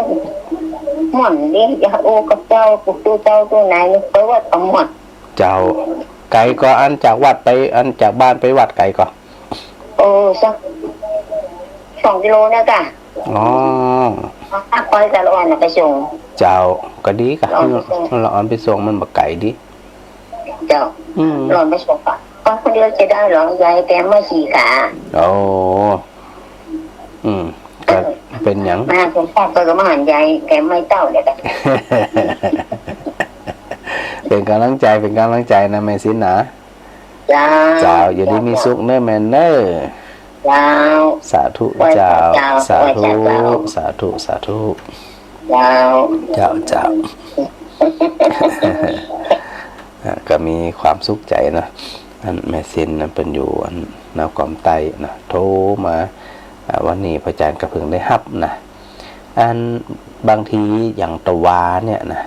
สถาโทรมาพระอาจารย์มาได้ฮับเนาะตะวานี่นะ เนื่องจากว่ามาถึงดึกตัวเขาเลยบ่มีโอกาสได้ออกรายการที่จะทักทายกับศรัทธาญาติโยมนะแต่คืนนี้นะก็ยกยอดกับอย่างที่พระอาจารย์ว่านะกะอันพอเจ้ามาพอโหศรัทธาโทรมานักกว่า พระอาจารย์มาได้ครับ ก็เป็นอย่างที่ว่าเนี่ยนะเขาอกเข้าใจกันก็มีปัญหากันอยู่แล้วเนาะดังนั้นเขาก็ได้ฟังหนังฟังทำกันโดยเสมอมานะก็ขอโมทนาศรัทธาที่ว่าตะกี้นั่นนะเผื่อเขาจะได้พบปะพูดคุยกันนะตามภาษาหมู่เฮากำเมืองหมู่เฮาทั้งหลายในได้ได้จากกันมีความสุขมีความสัมพันธ์กันเนาะกะกี้ทักทายถึงโยมวัฒนาสิงสันนะอยู่หนองแหวนนะฮะแล้วก็โยมหรวีวันกาลักนะอันนี้เป็นอยู่เขต6นิคมเขต6นี่เป็นกระฟังตึงหวานตะนะโมทนาสาธุด้วยนะโยมรวีวันนะโยมยุพินชุ่มอินจักนะนมัสการพระอาจารย์เจ้าฟังเปิงหวานฟังอยู่ที่ไหนจะไปลืมแจ้งตัวว่าฟังอยู่บ้านไหนจะใดเนอะอาจารย์จะได้หูจักกันตัวนี้เนี่ยว่าศรัทธาฟังอยู่ที่ไหนตั้งใดก็ว่ากันไปตามนั้นนะศรัทธานะขอโมทนาตัวที่อันได้ทักทายมาที่นี่พระอาจารย์ก็เข้าไปสู่เนาะในส่วนที่อันเป็นปัญหาธรรมที่ศรัทธาได้ถามหาเฮายังเรื่องของพระธรรมจักรกับปวัตนสูตรเนี่ยยังบ่จบเดี๋ยวนะศรัทธานะเนื่องจากว่ามันมีบนห้องว่าจะได้วาระแสกเห็นนะศรัทธานะแสกมีคำถามแสกมาพ่องซึ่งก็ถือว่าเป็นเรื่องที่ดีเลยนะเพราะว่าอันเป็นคำถามที่ศรัทธาได้ถามมาแล้วเนี่ยแล้วก็เป็นประโยชน์กับคนถามตัวเป็นประโยชน์กับคนอื่นที่เป็นฟังตัวเนาะศรัทธาญาติโยมที่ฟังนี่นะก็เป็นประโยชน์อย่างเช่นอันที่ถามมาตะกี้นะว่าคนเฒ่าเก่าสิปลายเนี่ยที่ด้วยอุลักษณะเนี่ยแต่ว่าชอบด่าชอบแจ้งชอบอย่างเนี่ยบางทีเนี่ยนะศรัทธาอายุป่านนี้เนี่ยมันแก้มได้ละแก้บ่ฮึงเปิ่นแจ้งไปอย่างนี้ยากขนาดเลยนอกจากอันมีตุเจ้าเนาะมีตุเจ้าไปอันแสดงธรรมไปจวนคุยจวนนึงเปิ่นอารมณ์เบาลงอย่างลงจริงๆเนี่ยเจตนาเปิ่นอาจจะมีหยังก็ได้หรอมันก็แต่ว่าด้วยอนุสัยที่เปิ่นเคยทำมาที่โดยตลอดเนี่ยมันก็เลยเนี่ยหึงอันเปิ่นเป็นที่อีเนี่ยแต่ทั้งนี้ทั้งนั้นก็อันถ้าหากว่าเฮาต้องการที่จะฝึกหัดใจของเฮาให้มีความสงบนะศรัทธาก็ต้องฝึกแล้วฝึกแหมฝึกแล้วฝึกแหมเนาะอย่างเฮาได้หันนี่ก็ว่าอันเฮาเท่าแล้วเนี่ยคนเท่าแล้วเนี่ยมันด้วยตัวเรือตัวเองมาได้นะศรัทธานะจะกินเองก็ลำบากจะไปไหนเองก็บ่ได้นะมันลำบากกูอย่างทีนี้ไอ้ตัวลำบากกูอย่างเนี่ยก็จะต้องกลับมาขอตัวเก่าตัวว่าเฮาเป็นภาระของละอ่อนมากน้อยแค่ไหนเนาะแม่แก้วมาเจ้านี่ท่านโทรหาว่ะนอนบ่หลับอ่ะยาวหลายคนแบบโทรมาจะได้อันพระอาจารย์บ่ฮับนี่ฮะไอ้อ่ะแล้วมากี่โมงน่ะ 3 ทุ่มปลายแม่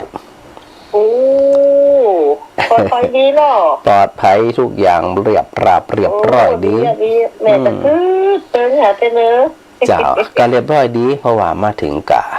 อาบน้ำอาบถามมดแห้งแล้วก็รับเลยแต่คืนนี้นะแต่ออกไปตันอย่างแถมเนาะกันน่ะกะก็เลยแต่คืนกะงดวันหนึ่งเนยอ่ะเจ้าแม่กันว่าพระอาจารย์มีประจันใดเห็นนี่ออกรายการเลยแต่เป็นเทพเนาะแต่คืนนี่นะเจ้าได้ยินเทพแต่เจ้าก็ยังที่ว่าโอ้หาว่ะถ้าโทรนี่ตึงมาได้ดีละสาธุเจ้าแม่สาธุแม่แกมาเจ้าสาธุเจ้าเมื่ออันได้ตะกี้นี่นะอนุสัยเนี่ยคือสิ่งที่มันติดตัวมาอันนี้ถือเป็นเรื่องแสกแถมเรื่องนึงนะโยมนะมันเป็นเรื่องแสก ในเมื่ออันเนี่ยก็ไหนๆเขากะอันอู้กันแล้วเนี่ยแล้วก็อู้กันต่อนะที่พระอาจารย์ได้อู้ตะกี้ว่าอนุสัยก็คือกิเลสที่มันติดอยู่ในสันดานของคนเนี่ยนะสันดานเวลาเป็นใจคำเนี่ยเป็นห้องว่ากมลสันดานนะฮะซึ่งมันติดมาตลอดนะแล้วก็อันอย่างสลัดออกยากเพราะว่าเขาเนี่ยไปสนิทสนมสนิทชิดเชื่อมันก็วันนี้พระอาจารย์ได้อู้อยู่เสมอ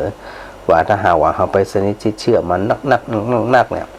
เขาจะถอนตัวกันลำบากเลยแหละแล้วเขาไม่แห้งที่จะถอนแห้งในที่นี้หมายถึงกำลังแห่งสติปัญญาบัดปอเพราะกำลังสติปัญญาบัดปอจะเอาแห้งไหนมาดึงมาถอนที่พระพุทธเจ้าได้ตรัสเปรียบเทียบไว้มันก็ว่าอันเหมือนนกกระเรียนแก่นกกระเรียนที่ขายยาวๆนะสถานะแล้วก็อันไปจมอยู่ในขี้เปอะที่มันแห้งนะขี้เปอะที่มันแห้งนะมันมีน้ำแล้วมันมีป่า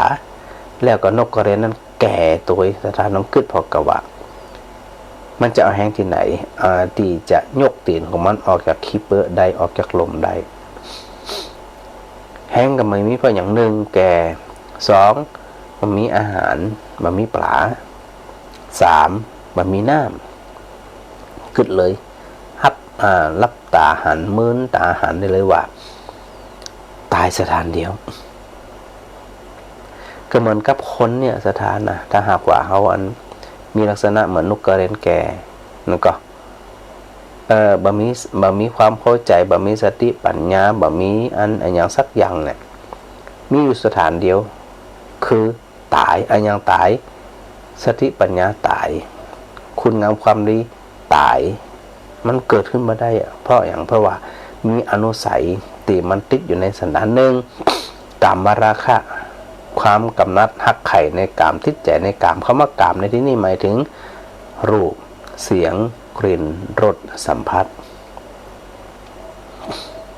ไปติดในรูปไปติดในเสียงไปติดในกลิ่นไปติดในรสไปติดในสัมผัสเนี่ยน้อยสถานนะลงได้ติดแล้วมันโอ้โหมันถอนยากขนาดเลยมันเหมือนกับนกกระเรียนตีไปติดอยู่ในลมในคีเปอร์นะอันนี้เปรียบเทียบไว้นะเป็นอนุสัยที่คอยกัดกร่อนคอยกินใจคนมาโดยตลอดประการที่สองปฏิฆะคือความคัดใจงุนงิดใจซึ่งเป็นลักษณะของโทสะหรือความโกรธอันนี้เนี่ยเขามักจะหันกันชัดเจนว่าคนบางคนเคยสบถเคยแจ้งเคยด่าเคยใจคำหยาบคายมันเนี่ยมันถึงติดเป็นอนุสัยอยู่ในกมลสันดานสลัดออกบัดได้นะสถานนะสลัดออกยากเพราะอย่างเพราะมันไปสนิทชิดเชื่อแล้วอยู่จะไปแก้มได้นะมีตัวเดียวต่ออันน่ะแต่คือตัวสติปัญญาเป็นห้องว่าปัญญาวุฒิต้องใจอาวุธชนิดที่ว่าคมแหลมคมก็คือปัญญาต่ออันปัญญาคืออย่างคือความเข้าใจในสภาวะในสภาพแห่งความเป็นจริงชัดเจนว่าเขาโกรธไปอย่างปฏิฆะโกรธไปอย่างคัดใจไปอย่างแจ้งไปอย่างด่าไปอย่างเพราะเนี่ยพระพุทธเจ้าตรัสไว้อยู่เสมอเพราะคนที่เกิดคัดใจเครื่องใจขุ่นใจชอบด่าชอบว่าชอบอย่างนี้นะอันแรกมันเผาใจคนว่าก่อนมันเผาใจเจ้าของก่อนมันจะไปเผาใจคนอื่นก่อนนะมันไปเผาทำลายความดีที่ว่าอย่างความดีตายไปจากใจตัวเก่าซึ่งคนมีคุณธรรมนั่นเขาจะบะแจงบะว่า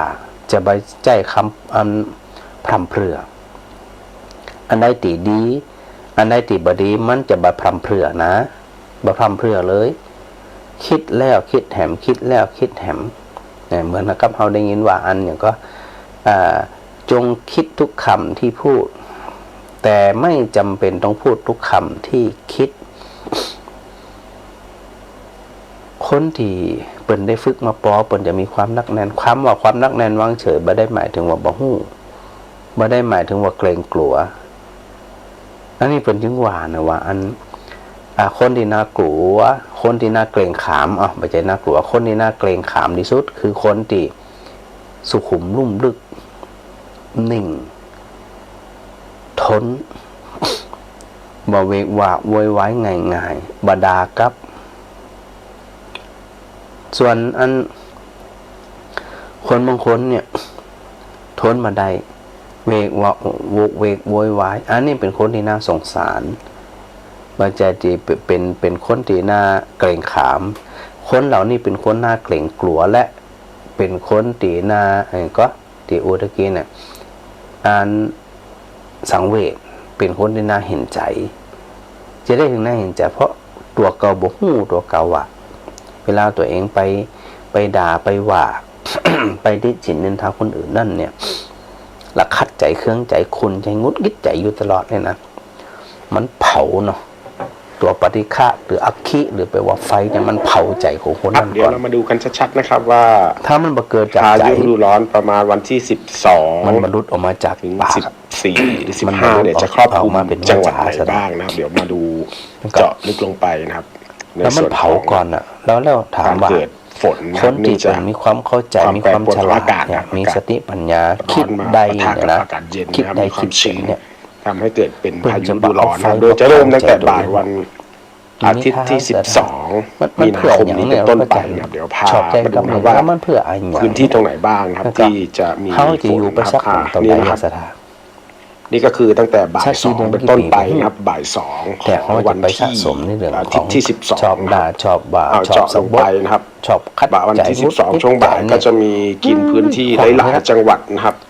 มี เขา อุตรดิตถ์นะครับ เขา มี ว่ามา แถว คุณฮีรอบ แพร่ ทำ แถว ฟังเทศมากกับมโหกีจบ ลำปางนะครับ แล้วก็หนักอยู่แถว แต่เขายังเปิดถ้าสมมุติว่าเขายังเป็นเหมือนเดิมอยู่นะ แถวภาคเหนือแถวพะเยาเชียงใหม่นะครับ เชียงรายนะครับพวกนี้ก็เป็นพื้นที่ที่ ตัวปฏิฆะเนี่ย พายุ เขา จะ จะสัง เกิด เกต ขึ้นนะครับพายุฤดูร้อนครับ ใจงงงิดใจ ดูใจกลางอยู่ตรงแถวนะครับบ้าน ซึ่งบางคนเนี่ยมันติดแต่ แล้วก็ ละส วัง ถาน ใหม่ เขาไปหา บางห้วยไข่ แต่ละคน นะค เนี่ รั ย บ มันต้องท ก็ นมา แถ ได้ ว นะ เชียงใหม่นะครับแถ มัน ว ต้องทน อำเภ มา อ ได้ ของเชียงใหม่ ชอบสมบท แล้วก็ ชอบ แถว นั่น ลำพูนนะครับ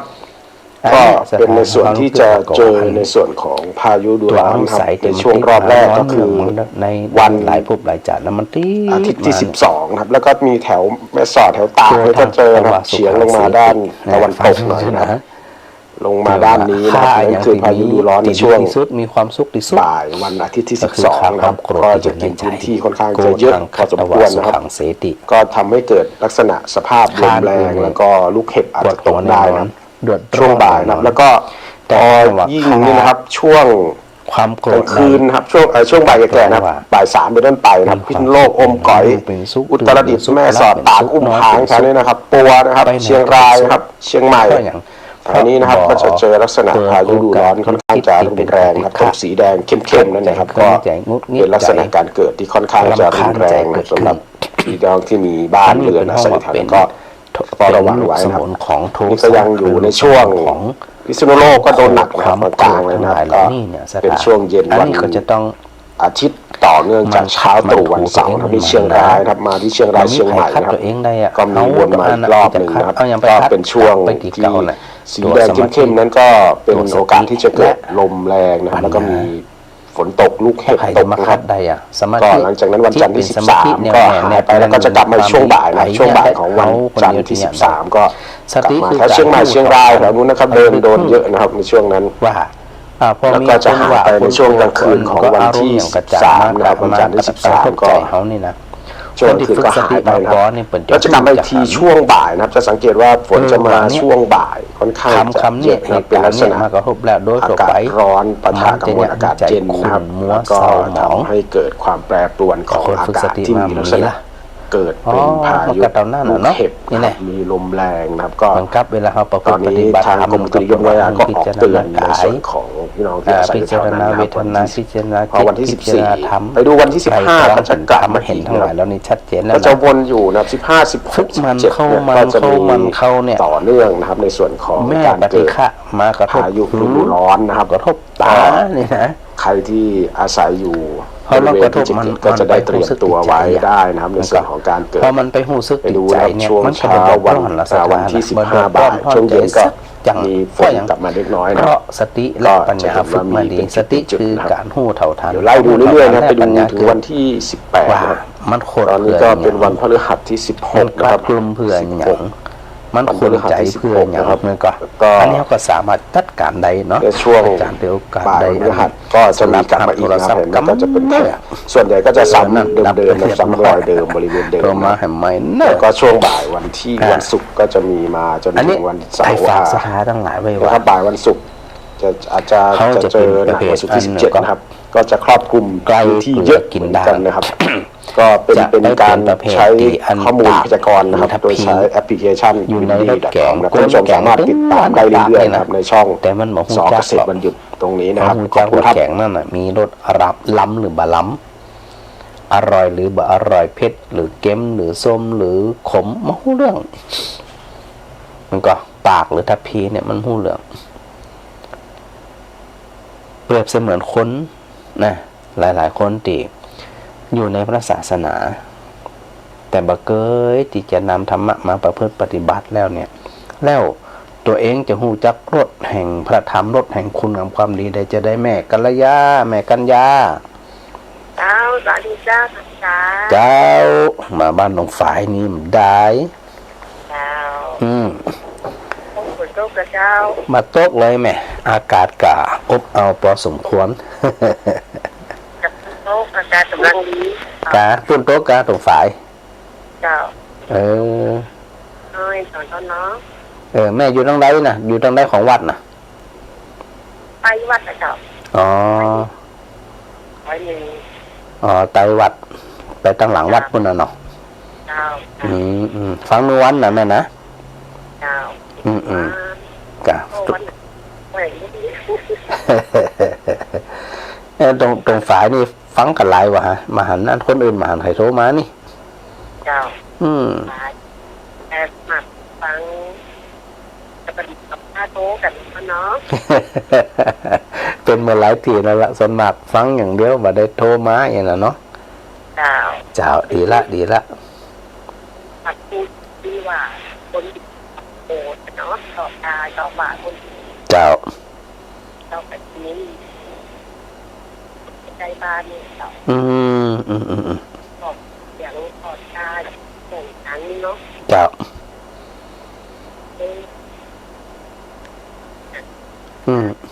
อันนี้เนาะ เจ้า ตอนจะแก้มาเจ้าบอกอ๋อ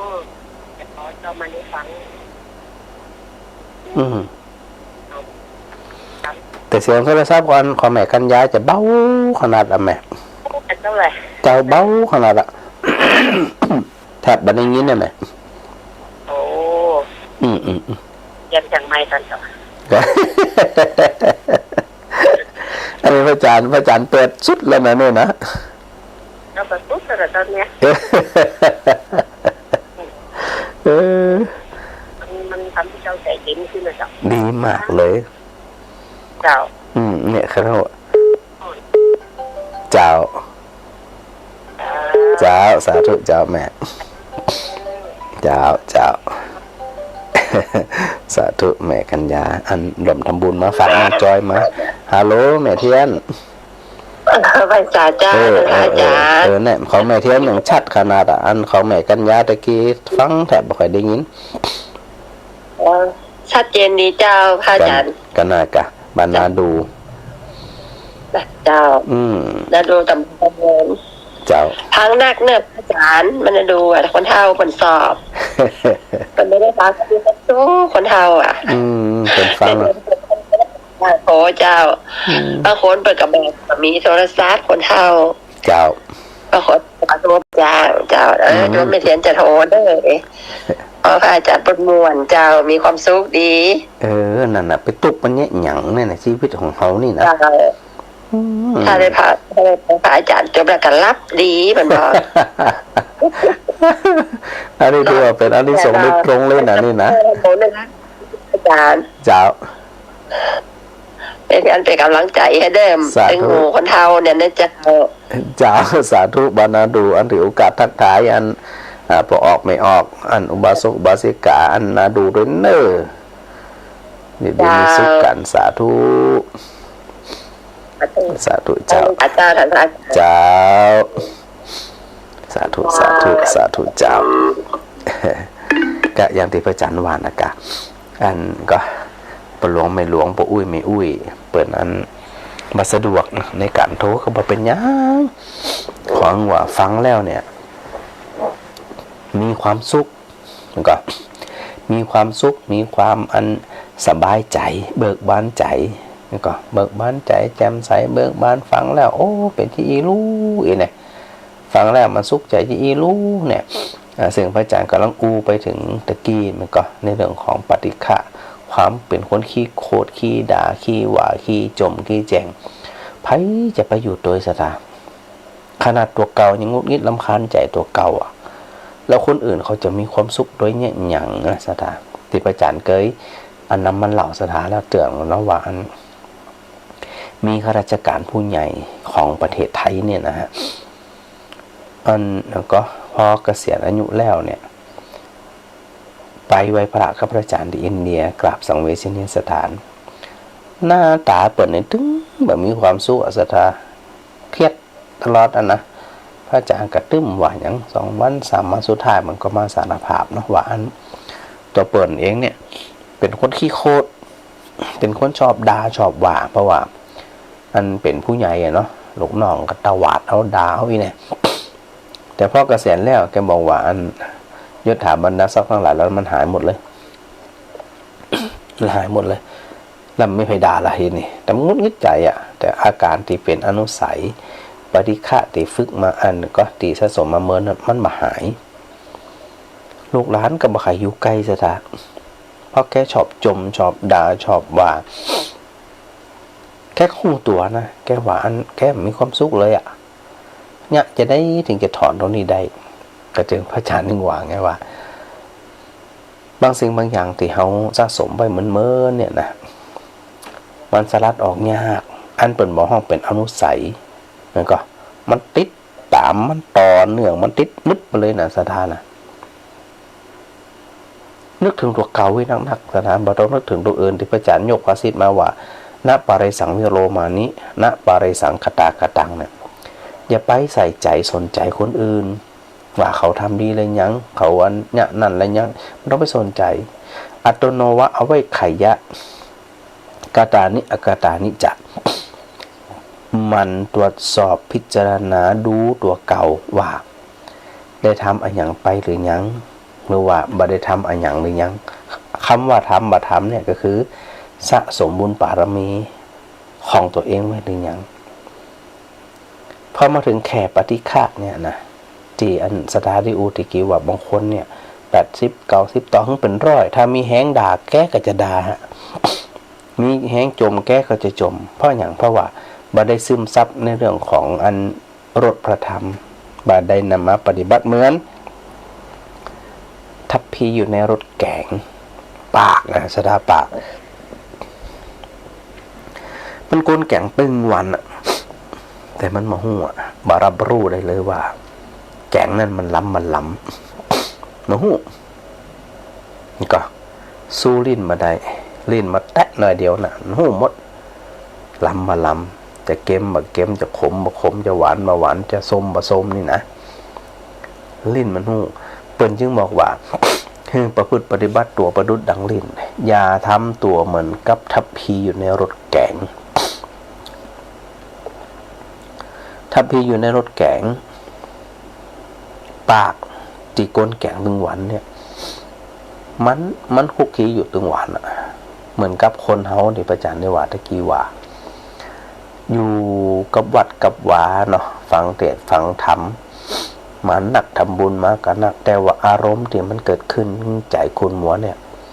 จะได้ตัวเองบ่สามารถสลัดออกได้แล้วก็ดังนั้นตัวปฏิฆะกับตัวเมตตากรุณาเนี่ยอยู่ด้วยกันมาได้ปฏิฆะนี่นะ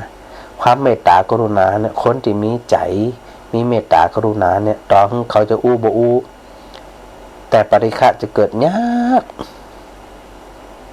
ขนาดเลยเพราะอย่างเพราะว่าอันจิตที่มีเมตตากรุณามันมีกำลังหนักกว่าเพราะอัน เมตตากรุณามีกำลังหนักกว่า แล้วจิตปฏิฆะจิตขี้โคตรขี้น้อยใจขี้จมขี้หวานเนี่ยมันเหมือนมีแหงปอที่จะไปเบียดเนาะที่จะไปเบียดอันอารมณ์ที่อันมันอย่างจิตใจสุขสบายได้นะแม่น้อย พระเจ้า เจ้าก ลับมาอย่างใจชนะเลยนะ กลับมาเหมือนน้องชัยชนะเลย เจ้า อัน กลับมาอย่างปลอดภัยอย่างใจชนะเจ้า เจ้าปลอดภัยแต่ต่ออันไปต่อว่าซื้อต่อว่าเนี่ยมันกระดับเรียบดีเจ้า เจ้าแม่ว่าอากาศอาจจะติดรถนะแม่ อันหนึ่งก็อากาศมันเป็นน้อยหนึ่งเจ้าบนห้องอันเป็นบนห้องแพร่อากาศ ขึ้นนี่อันยุ่มแม่ท้องหายุ่มไปว่าอาจารย์เลยเจ้า ตะคืน เลยโทรหา เจ้าตะคืนบ่ได้ออกรายการสดเอาเทปออกตะคืนนี่นะ ออก2 เตียกันนะเจ้า 2 เตือละก็ยังหวานนั่นนะ ดักสดนี่อยู่ถึง5 ถุงได้ป่ะ ฮะ ดักสดนี่อยู่ถึง5 ถุงได้ป่ะ โอ้ได้รับได้นอนเอาถึงตี 3เลยบ่อัน สมดี มันต้องรับต้องนอนแล้วนี่ คุณได้พักผ่อนนะ นั่นแหละมันจะยุบเอานะกะ เป็นเนี้ยเจ้าแค่นี้ก็พอละนะเจ้าเนาะ เจ้า เวลาอาจารย์พักผ่อนเนาะ เจ้าอันตีสตังค์ที่ฝากไว้อันตุซับไปฝากตุเจ้าอันท่านกฤษดาอันเขาได้แจ้งพระอาจารย์แล้วเนอะ มาถึงแล้วแหละ เขาแจ้งพระอาจารย์แล้วเจ้าแจ้งเรียบร้อย โมทนาสาธุ ได้เดี๋ยวถ้าอันเขาเอามาให้เดี๋ยวพระอาจารย์จะบอกน้องไม่นอ อนุโมทนาสาธุให้ได้ สาธุบนรักษาเนาะ เจ้า สาธุเจ้า แล้วก็อันเรื่องไงแหมที่กำลังอุตะกี้หลวงปฏิฆะเงาหน่อยนะสถานะปั๊บเอาฝึกมันนี่ว่าเขาจะเนี่ยเอาสิ่งใดเข้ามาอยู่ในใจเขามีกำลังนะฮะมันจะไปอันความโทสะความโกรธเขามาครอบงำใจเขาได้ง่ายจะได้เขาต้องเป็นนายมันนะมันใจให้มันเป็นนายเขาถ้ามันเป็นนายเขาเนี่ยเขาจะเป็นขี้ข้ามันขี้ข้าความงุดงิดความโกรธความอย่างถ้าเป็นขี้ข้ามันจะเป็นมีอิสระอย่างมันมีอิสระสักอย่างเขาก็ปรับเนี่ยกะเขาต้องเป็นเจ้านายมันอย่านะ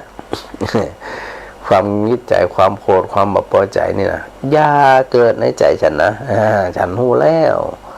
ขาหูแล้วขาหูแล้วบ่มีโอกาสเกิดแต่จะเป็นที่ใดก็ต่อเมื่อฝึกฝนมาโดยตลอดเนี่ยพระอาจารย์อยากจะให้ศรัทธาเนี่ยได้ฝึกฝนตัวเองมันเนาะเวลาฟังธรรมกับพระอาจารย์ก็ดีครูบาอาจารย์ตนได้ตนหนึ่งก็ดีเนี่ยพยายามน้อมเข้ามาสู่ใจตัวเองอยู่เสมอว่าพัฒนาการในการฟังธรรมในการปฏิบัติธรรมของเขาเนี่ยมีความเจริญรุดนาได้จะได้นะฮะแล้วก็พระอาจารย์ก็ได้อู้อยู่เสมอมันก็ว่าความพัฒนาการในการปฏิบัติธรรมอยู่ที่ไหนอยู่ที่จิตใจนักแน่นมั่นคงบ่ไขว้เขวบ่อ่อนแอเมื่ออารมณ์เข้ามากระทบเท่านั้นสถานะ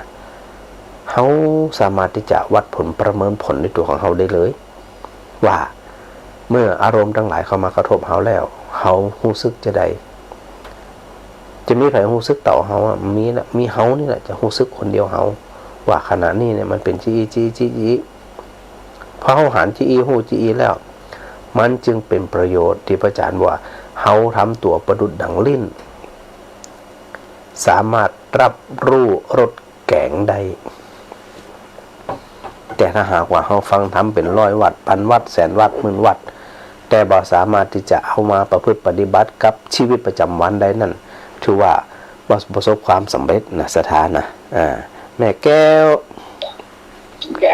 เจ้าอีกแล้วแรงฟังจะบ่โทรกับบ่นอนหลับนั่นตัวกว่าตัวเจ้านอนบ่หลับอีแม่พี่ก็จะนอนหลับมันพูดกับเจ้า กันถ้ามานั่งติดมาฟังคนโทรกันเต็มโทรด้วยกับปวดน้ำรับปวดทุกเจ้ามันน้อยใจว่าปวดพังอันโทรเห็นน้อยนะนั่นแม่เนาะกันน่ะโทรอย่างน้อยมันแล้วใจนะแล้วใจนะตึงเปิ่นทุกตัวแล้วใจนะแรกกันมันนั่งฟังพอปกติสดกระดิ่งตัดสินใจจะโทรขึ้นไปขึ้นมาผมน้อยใจว่าห้องฟังอยู่ฟังให้กะตีพระจันทร์หวานนะครับอย่างน้อยที่สุดเนี่ยอันเจ้าหน้าที่เปิ่นก็จะได้จื่นใจว่าอ๋อพระจันทร์ออกรายการมีคนฟังรู้อีเนี่ยจะมาจากเอาเกิดให้ใครเปิ่นดีใจถึงสองตายนั่นน่ะเจ้าโทรไปอย่าทำไว้ไอ้กันก็แล้วใจอ่ะความจริงปวดตัวเก่านอนรักเลยได้อู้ปวดนอนแต่พระอาจารย์นี่รับดีขนาดอ่ะเนี่ยใครที่สถารับดีนะกะตะคืนกะ3 ทุ่มป่ายเจ้าตะคืนนี่นะเจ้าสาธุเจ้าสาธุเจ้าสาธุเจ้าอันนี้แม่แก้วบานกาดโป่งปิ้นนะมาถึงปฏิฆะว่าต่อตัวต่อไปตีเป็นอนุสัยติดอยู่ในกัมมลสันดานคือติดอยู่ในใจของเขาเนี่ยข้ามภพข้ามชาติได้คือตัวมิจฉาทิฏฐิความเห็นผิดเป็นถูกเห็นถูกเป็นผิดเห็นของที่เป็นสาระว่าบ่เป็นสาระเห็นของที่เป็นบ่เป็นสาระว่าเป็นสาระเห็นของที่เป็นสาระว่าบ่เป็นสาระบุคคลนั่นจะประสบกับสิ่งที่เป็นบ่เป็นสาระนี่พระพุทธเจ้าว่าอีนะแต่ถ้าหากไผหันสิ่งที่บ่เป็นสาระว่าบ่เป็นสาระเห็นสิ่งที่เป็นสาระว่าเป็นสิ่งที่เป็นสาระบุคคลนั่นจะประสบกับสิ่งที่เป็น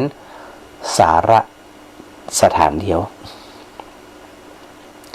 มิจฉาทิฏฐิหรือความเห็นผิดของคนบางคนเนี่ยอันนี้ก็เป็นอนุสัยเหมือนกันนะสะสมมาเมินเหมือนกันนะสถานะถ้าหากว่าอันหู้เท่าบัดทันแล้วก็บ่มีกำลังจิตกำลังใจบนห้องพลังจิตเนาะที่ได้ฝึกจากการทำสมาธิก็ตามฝึกจากการกำหนดสติก็ตามเนี่ยเขาก็มักจะเป็นขี้ข้าของมิจฉาทิฏฐิอยู่เสมอดีที่ว่าเนี่ยเป็นว่าดีมันถึงว่าบ่ดี เป็นว่าบ่ดี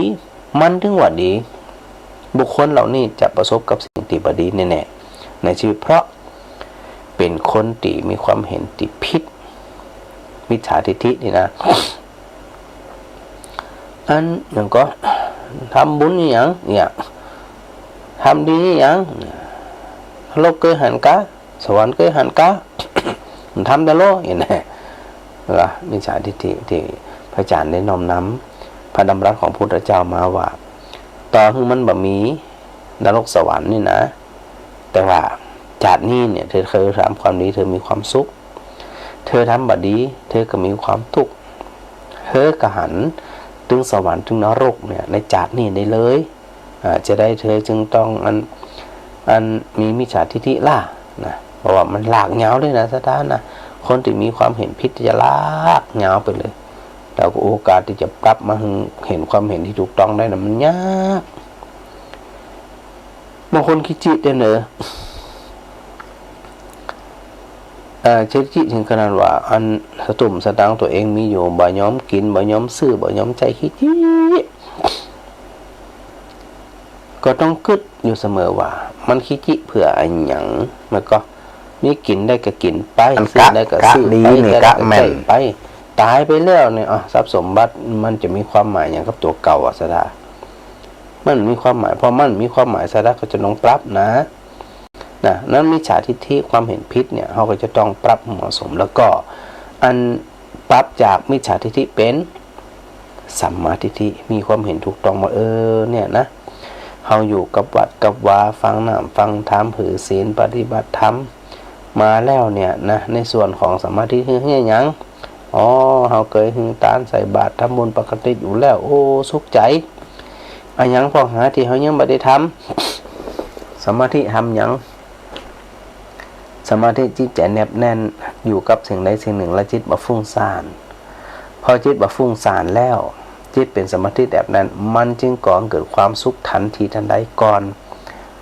เฮาเนี่ยหรือหยังนะต้องถามตัวเก่าที่หนาสถานนะเฮาเนี่ยหรือหยัง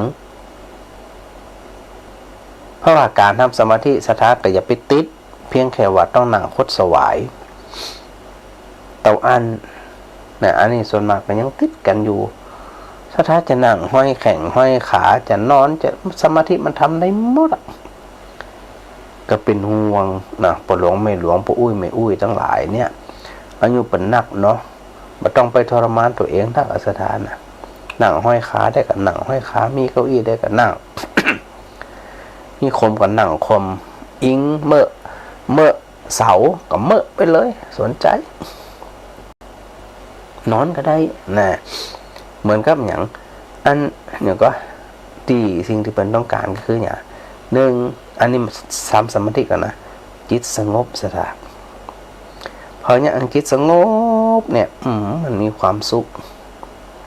พัฒนาการจากตัวแรกก็คือจากทานนี่ก็เนี่ยจิตใจของเขาเนี่ยมีความแนบแน่นอันนี้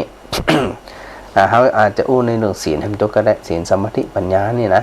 แล้วก็ทานศีลภาวนาที่ว่าเนี่ยมีศีล ประพฤติปฏิบัติในทางที่มันถูกต้องได้แล้วก็อันพอหูจะอินได้เรียบร้อยแล้วเนี่ยสมาธิเขากระทำละมันคงจิตใจบกวัดแกว่งแนบแน่นแนบสนิทอยู่กับความดีก็พอจิตใจแนบแน่นจะอินเนี่ยมันบ่พลานไปรบอารมณ์ทั้งหลายที่ยังใจขุ่นมัวเศร้าหมองใดพัฒนาการเพิ่มไม่แหมในจิตได้ฝึกสติหูทันบ่อยๆรับตาก็ตามเมื่อตาก็ตามมันหูหมดอัศธาว่าอารมณ์ได้เข้ามากระทบทางตาทางหูจมูกลิ้นกายใจแล้วไปห้ามหูติดใจนะพอไปห้ามหูติดใจใจห้ามหูแต่ใจเบาหวานเบาไหวบากระทบกระเทือนตัว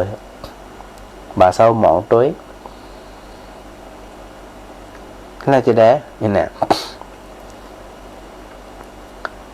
รู้สักแต่ว่ารู้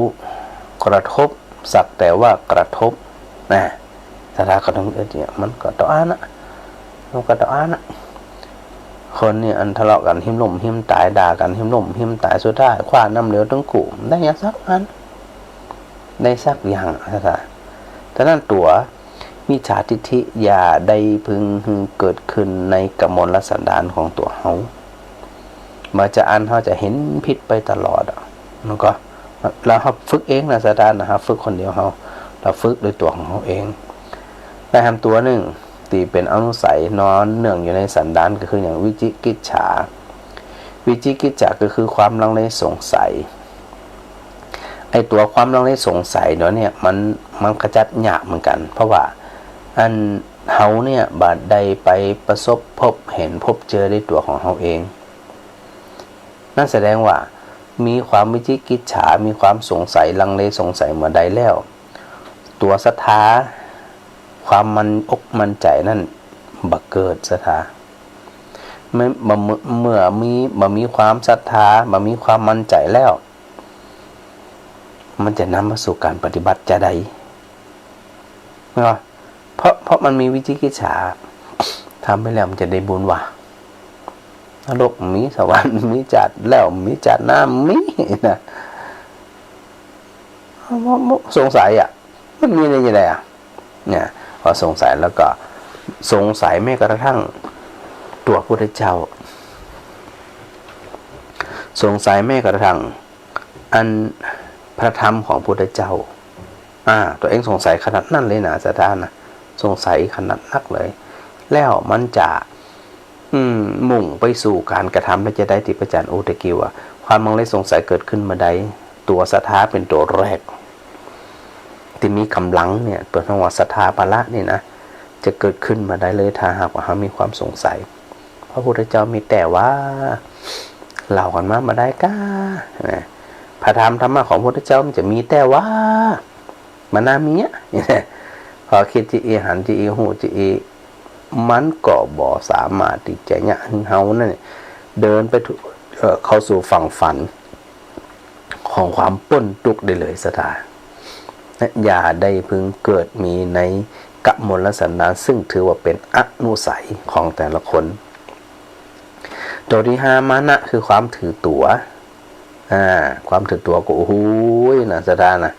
มันเกิดขึ้นแล้วถอนมันเจ๊งง่ายๆนะถือตัวบักคาเนี่ยนะเก่งกว่าคนอื่นหู้กว่าคนอื่นดีกว่าคนอื่นคนอื่นต้องมองเห็นความสำคัญของเขากะอันนี้มันเกิดขึ้นง่ายมากเลยตัวมันนะนี่นะเกิดขึ้นง่ายแล้วถอนยากกว่าจะสลัดใดเนี่ยมันไม่ใช่เรื่องง่ายๆนะเพราะว่าที่พระอาจารย์ย้ำตะกี้ว่ามันเป็นอนุสัยอ่ะมันนอนเนื่องมันเป็นถ้าเป็นอันตะกอนเนี่ยนะมันนอนเนื่องจากตะกอนอันเป็นฝุ่นผงเนี่ยมันนอนอยู่หลายภพหลายชาติจนเป็นมหินก็มีสถาหันว่าตัวมณทิฏฐิที่เขาเคยว่าเนี่ยนะก็คือความถือตัวถือตนไผอยู่หึงเกียรติบ่หึงเกียรติมันค้ำใจมันงุดงิดใจมันบ่สบายใจแต่สำหรับคนหูเท่าตันทิ้งในขนาดนั้นเลยตอนมันเกิดขึ้นปั๊บสติฝึกมาปฏิวัติสติปัญญาหูเนี่ยมันเป็นอาวุธแบบโหคมที่สุดเลยตัดโชะเลยแล้วจะได้มาชื่นชมเมาละมันจะได้เขาจะตายก็แต่เขาบ่ชื่นชมคือจริงก็และนอกจากนั้นเขามีความคิดต่อไปว่าเนาะมันเป็นไปบ่ได้ที่จะมีคนฮักคนชอบเขาทุกคนเฉยๆกับเขาก่อนนักคนบ่ชอบคนจังเขามันใส่เขากันนักสถาซึ่งไม่ต้องไปคาดหวังมันจำเป็นที่จะทั้งคนมาชื่นมาชมมาชอบสรรเสริญเยินยอเขามันก็จำเป็นแต่นะมันถึงมันจำเป็นแต่ถ้าหากว่าเขาไปใส่ใจเมื่อใดไอหมอนี่มันจะได้มันหมั่นใส่เขาว่ะมันจังเขาว่ะมันอย่างเขาเนี่ยอย่างกับมันเขางุนกิดใจละมุดจิตกินอย่างจังกับจังไปกันก็เขาบ่ได้ไปด่าไปว่าเขาบ่ได้ไปไออย่างก็ไผแต่เขามั่นใจที่พระอาจารย์อยู่เสมอว่าขอเขามีความมั่นใจว่าเขาเนี่ยมีความดีปอตัวมีความนักแน่นปอตัวใครจะชมมาชมกระจ่างใครจะหึงเกียรติบ่หึงเกียรติกระจ่างแล้วแต่เขาตายมันจะไปต้วยเนาะมันก็บางทีเผลอๆเนี่ยคนตีเขาคนตีอันบ่ชอบเขาคนตีจังเขาคนตีมันไซเขาคนตีรำคาญเขาก็บ่เกิดเกี่ยวข้องกับเขาบ่ได้กินข้าวกับเขาก็บ่เคยมาดูดำดูดีกับเขาเขาคิดนะมุมหนึ่งทิ้งได้สบายจะชอบก็แล้วแต่จะจังก็แล้วแต่ตามอริยสัยแต่เขายังมุ่งมั่นทำคุณงามความดีตามอัตภาพของเขานะไม่ได้หมายถึงว่าเขาบ่ชอบแล้วเขาบ่ชอบตามแสดงว่าเขาแย่กว่าเขากะในเมื่อเขาหู้แล้วว่าอันเวลาเขาว่าเขาบ่ชอบเขาจังเขามันใส่เขาเนี่ยคือมันจบไปตัดหันไปเหี่ยบ่ต้องไปว่าบ่ต้องไปด่ายังจังขออย่างเดียวแต่ว่าเขาต้องมั่นใจต่อเขาด้วยนะต้องบ่เป็นไปตามที่เขาว่าเขาบ่ดีเอามาพอตัวเขาเหี่ยว่ามันบ่ดีจะได้แต่ก็ที่เป็นว่าที่เขาว่ามานั่นน่ะแต่เขาฮู้อีกก็มันเฮาบ่ได้เนี่ยแล้วแต่เข้าใจผิดเขาแล้วแต่มาถามเขาสักกรรมบ่เขาสักกรรมแล้วแต่ตัวใครตัวมันนี่นะแล้วท้อคิดที่เนี่ยโอ้ยสถากรรมด่ากรรมแจ้งกรรมอย่างต่างๆเนาะคำมันใส่อย่างต่างๆจากคนอื่นบ่มีความหมายกับเขาสักอย่างง่ายจะได้จะฝึกมาหึงมานะความถือตัวตอนนี้เกิดขึ้นกับใจเขาได้ซึ่งมันง่ายที่พระอาจารย์ว่าตะกี้นะเพราะว่ามันนอนเนื่องมันติดในกมลสันดานของเขามาเมินนะสถานะพอติดมาเมินเนี่ยเขาหูจีแล้วเขากะมาอีนังขังขอกับมันเต่าที่เขาจะทำได้ที่อู้ถึงนี่นะไม่ได้หมายถึงว่าพระอาจารย์จะสลัดทิ้งหนูนี่ได้แบบรับขาบมาใจ มันจะมาอวดตู้อวดตนอวดยี่มันใจแต่เพียงแค่ว่าเขาเนี่ยกำลังประพฤติปฏิบัติตามที่พระพุทธเจ้าได้ตรัสไว้ นักผ่องไม่ผ่องยังดีกว่าเขาบ่ได้ยักอย่างเลยนะสถานนะหับสายลุงพลเจริญพรปะลุงพลปะพลนั่น พอหับสายแล้วกันดับไปแล้วปะลุงพล อย่างว่าจะ พอหับสายปุ๊บสายรับสายอันตัดปุ๊บนี่ตะกี้นี่นะกดไปหลายครั้งแล้วนะวันเดียวเนี่ยกะมือแปบเลยยังผมก็กดปิดเนี่ยมือแปบเลยยังผมก็ค่อยหัวผมก็ค่อยหัวคนเดียวเลยครับอาจารย์นึกว่างดงิดอย่างจะได้ปั้นเล่นมาฮับชักเตี้ยอ่ะมันโอ้ค่อยหัวมันได้ครับเพราะว่าอาจารย์เนี่ยเป็นเลยแค่นี้ก็ถูกพระอาจารย์รู้จนเลยคนเดียวใกล้เลยมาเจออุตัวอีกผมว่าอันกว่าผมได้เรียกอย่างผมค่อยมีปีกบินจะหนีไปอยู่ที่ไหนคิดว่าที่คนมันมีไม่ได้อย่างบินหนีไม่ได้อย่างฮะว่าคือเด็กไปอยู่ที่ไหนที่คนมันมีถ้าเป็นเจ้าอันเนี่ยมันก็เหมือนหมาขี้เลี้ยนนะกะหมาขี้เฮี้ยนนะกะพระอนุนจากพระพุทธเจ้าหนีอะครับตอนที่ถูกด่าอันเมืองโกสัมพีนะกะพระอนุนบอกพระเจ้าหนีจริงๆอ่ะพระพุทธเจ้าว่าจะหนีไปที่ไหนไปหนีพระเป็นด่าเป็นว่ามันน้อยอ่ะอันก็พระอานนท์ถามเนี่ยอันเมืองโกสัมพีเนี่ยคนยังมาด่าว่าอันไปพระนันสีบ่อย่าถ้าพระนันสีคนด่ามันใหญ่ๆอย่าก็ไปพูดกับสาวัตถีนะกะอย่าถ้าสาวัตถีมันด่ามันใหญ่ๆเวลาจะคือด่าเนี่ยจะได้ยังไงดีฮะผมคิดว่าอาจารย์เทศที่นี่ผมก็คิดถึงว่าอานนท์กับพระพุทธเจ้าเมื่อกี้อย่างได้ละว่าอาจารย์มันติดบางทีมันเป็นอนุสัยดีกว่าเนี่ยนะด้วยใจมันรู้เอาผมก็มีคนนะผมกับผมก็เพิ่งจะมารู้มาเข้าใจฟังธรรมะนั่นนะอาจารย์ขณะคนเอาก็เพื่อนมาท้าว่าเป็นด่าอยู่บาดาลมาโคตรคนเดียวนะพระอาจารย์นั่นน่ะแล้วก็อยู่บาดาลอ่านไปเตียวมาก็เดินมาอ่านก็จะบอกว่าอ่านตัวนะมันน่าจะเบี้ยมอยู่ถูกต้องถูกต้องมันต้องไปขอคนอื่นอย่างเดียวนั่นแหละอย่างเงี้ยพระอาจารย์อันนั้นผมเข้าใจตัวก้าวเข้าใจบอกเพื่อนหมดคือใครหัวคนเดียวน่ะกับกูเนี่ยมันมีสติดูประเดียวพระอาจารย์ที่บันโหนั่นน่ะแม่เอาฟื้นเอากับโหนั่นผมจะคิดไปก็มันว่ามึงจะคิดกับคิดพระเจ้ากูมาเล่นถึงมึงเนี่ยมันก็หมายได้ตัวกูเนี่ยมันของมึงเรื่องของมึงนี่แหละอาจารย์แม่น่ะเรื่องมันพอมันน้อยอ่ะก็เนี่ยมันปล่อยกันเดียวมันก็หูเราเนาะนะถ้าเขาหูอย่างนี้เนี่ยมันสบายใจนะป่อนะถ้าเอาไม่จะตีหูแล้วมันมันก็แปลกอย่างแม้บ่มีจะตีหูบ่ได้ฝึกนี่นักแกนะพระอาจารย์ถูกต้องเลยศีลนี่เป็นศีลจะถือศีลอย่างกระจ้างเด้อมันบ่ต้องฝึกทั้งนั้นพระอาจารย์ผมเอาตัวเดียวที่นี่แหละถูกต้องนะเขาจะถือศีลทั้งต้นได้กระจ้างกี่ร้อยกี่พันนี่นะผมมาสอนผมมาเจ้าแม่นะมันต้องฝึกแล้วฝึกแหมผมเจ้าการฝึกอย่างเดียวการปฏิบัติอย่างเดียวจะบอกว่าถึงวันนั้นนะจิตที่ถ้าบอกฝึกมาแล้วต่อสัตว์กระจ้างอย่างมาจะสัตว์ไปอย่างกระจ้างที่เพื่อนมันมีแววขนาดไหนถ้าบอกเอามาฝึกมันต้องบอกแม่มันต้องฝึกแล้วฝึกแหมง่ายกับมันจะหัวมานั้นมันจะเป็นสัจจะรู้ได้กระจ้างถ้าบอกมันมาฝึกมันก็บูหรอกนะเวลาคนเขาก็มากันสมาธิเนี่ยสติปัญญาเนี่ยเอาเตอ3ตัวนี้นะบัดนั้นไม่ศีลมันจะหูหมดนะตัวนี้นะมันจะมาตัวหูนี่แหละพระอาจารย์แล้วก็ตัวนี้สำคัญที่สุดเลยไอ้เรื่องศีลเรื่องทำบุญนี่มันอยู่ในนี้หมดแล้วพระอาจารย์ถูกต้องแล้วก็มันอยู่ในนี้หมดมันจะหูคนเดียวพระอาจารย์แม่นมันจะหูแต่ แต่ผมบอกว่าไผผมก็เฮาก็ผ่านมาหมดหมดนี้เรื่องโลกกูดโลกมันมีกูดบนพระเจ้าเนาะอย่างผมว่านะบ่ทั้งว่ามันก็โคตรคนเดียวนะจำได้คนเดียว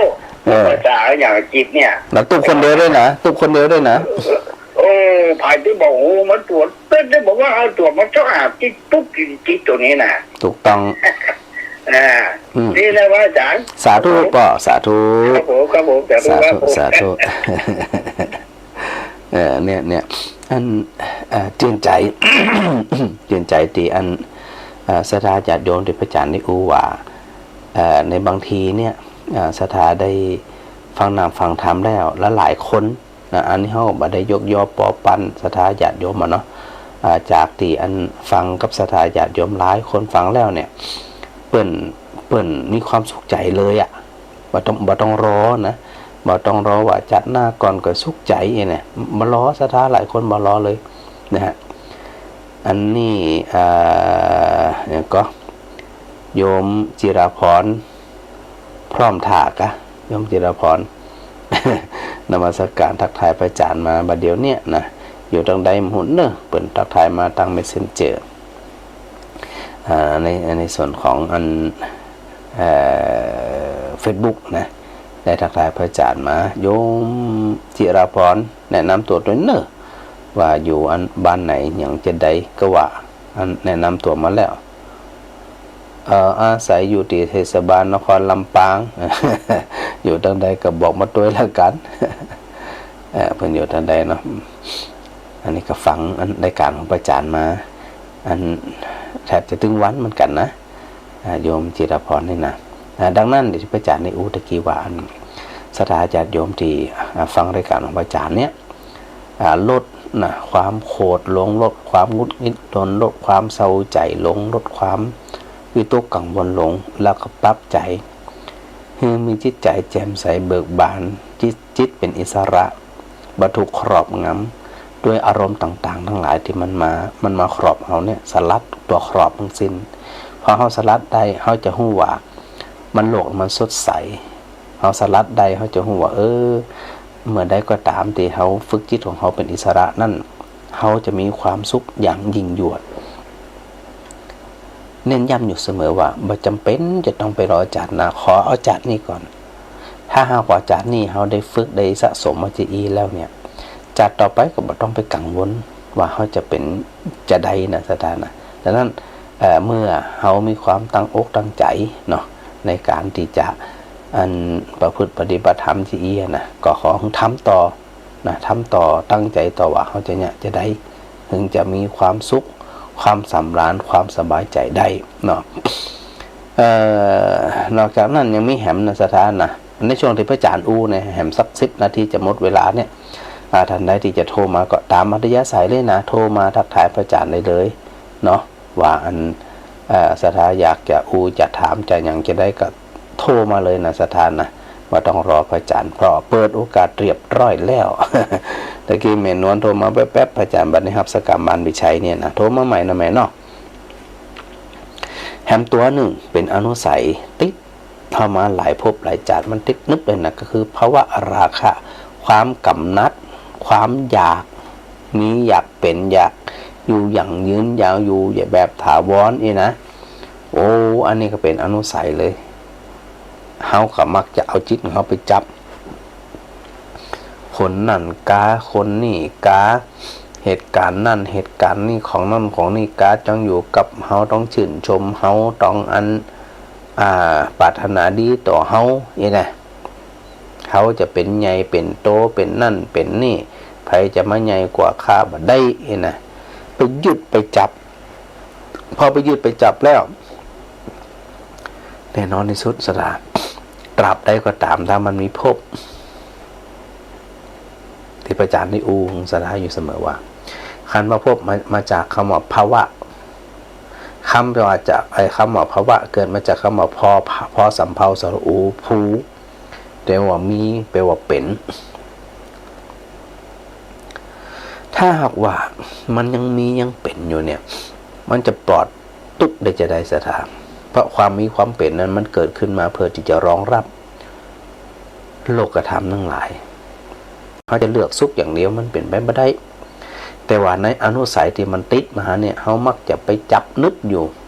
ไปจับไปแน่นไปอย่างเนี่ยว่าจับนึกมาไหนมันก็เซ็ตมันนั่นมันก็เหมือนกับอันจักจันเวลาไปจับ ขี้ขยะแน่นต่อใดมันก็หลอดน้อยต่ออันมีโอกาสตายต่ออันสถา แล้วนั่นเขาก็วางลงกะอันอย่างที่เบาลงก็เบาอันนั้นคลายได้ก็คลายอันอย่างสวดได้ก็ต้องสวดถ้าบาจารย์เขาจะติดนึกอย่างนั้นจิตมันเป็นอิสระละนะหวยหาละห้อยหาอะไรหามูนี่นะมันเกิดจากภาวะราคะทั้งสิ้นเป็นอนุสัยแล้วก็ตัวสุดท้าย สำคัญสุดคืออวิชชาหรือว่าโมหะก็คือความมืดสถานนึกถึงมาค่ำมาคืนนี่กะเรามีไฟพอกะเดินไปไหนได้มืดตึมแล้วก็อันตรายล้วนๆเลยยิ่งไปในที่ที่เขามาเคยเดินมันยิ่งน่ากลัวเหมือนกับคนที่อันบ่มีแสงสว่างนำทางบ่มีสติบ่มีปัญญาบ่มีความเข้าใจการเดินทางนั้นมีโอกาสที่จะไปเจอมีโอกาสที่จะไปปะความเจ็บปวดรวดร้าวโดยตลอดไปจนต้นไม้ไปจนเสาไปจนนั่นจนนี่ตกเหวตายได้ง่ายๆอันนี้เป็นจึงว่าเป็นอนุสัยที่นอนเนื่องอยู่ในจิตสันดานของตัวเองโดยตลอดนะสถานหนึ่งขอโมทนาแม่น้อยหนองหัวงอกบ้านมันก็เจ้าเจ้าฟังดีกว่าวันนี้ชัดเจนดีกว่าเจ้าชัดเจนดีกว่าวันนี้เจ้าไว้เจ้า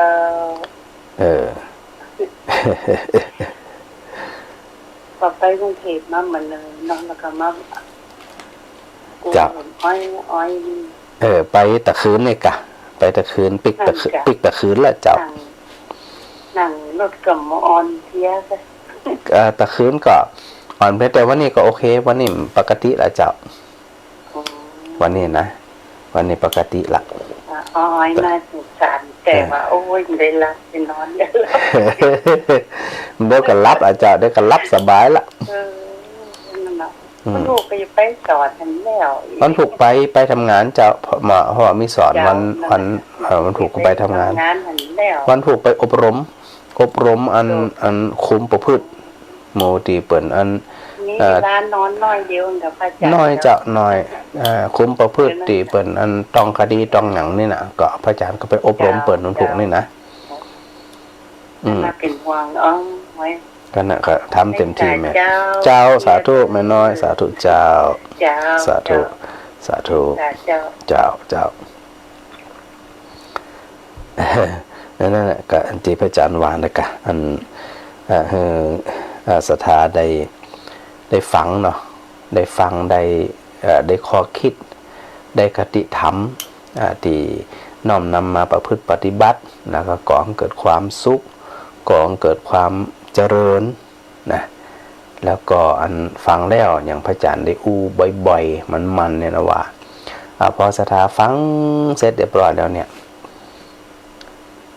มันเกิดจะได้ขึ้นกับศรัทธาญาติโยมพอง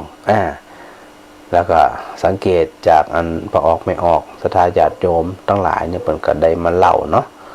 ว่าอันฟังแล้วเป็นจะได้มีความสุขมีความอันสบายใจสบายกายจะได้นะแม่นะแม่แก้วเจ้าแม่ว่ากันนั่งเลยนั่งรักษาไรแม่ว่าเขากินยาอมยาเนิบขอฝากจะบ่มีเสียงนะโอ้พระอาจารย์นั่นแหละเจ้าเดี๋ยวจะไปกินน้ำห้อนซ้อนอนกันกะเดี๋ยวอันเสร็จเราไปกินน้ำห้อนนั่นน่ะกินน้ำห้อนด้วยกินนั้นน้ำด้วยเลยน้ำเพิ่งที่แม่ไปเนี่ยเจ้าเนี่ย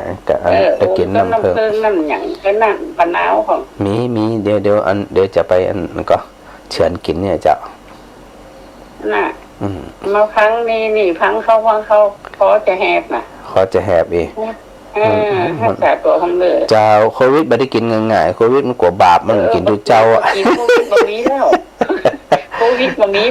มันกลัวบาปอย่ามันเลี้ยงเนี่ยมันกลัวบาปอย่า แต่นั่นแหละจ้ะเรื่องนี้บ่มีเราบ่ต้องถาม เจ้าแต่โดยโอกาสโดยสภาพร่างกายพระอาจารย์ก็แข็งแรงปกติเจ้าบ่มีอาการเหนื่อยล้าบ่มีอาการอย่างสักอย่างอาจจะแข็งแรงดีแม่น่ะแข็งแรงแล้วก็มันใจอย่างพังเข้ามันอาจจะอูทุกวันนะเจ้าเพราะว่าอย่างวันนี้เนี่ยสอนตลอดแต่นั่นน่ะสอนบางทีก็วันขำก็มีสอนนะอบรมโดยสอนตัวอย่างตัวอีกอะมันใจเสียงค่อนข้างหนักเจ้ามันใจเสียงหนักในแม่ว่าคือเวลาพักอย่างเงี้ยก็คือกินยากินอย่างของเจ้าสาธุขอบคุณจัดไลฟ์เจ้า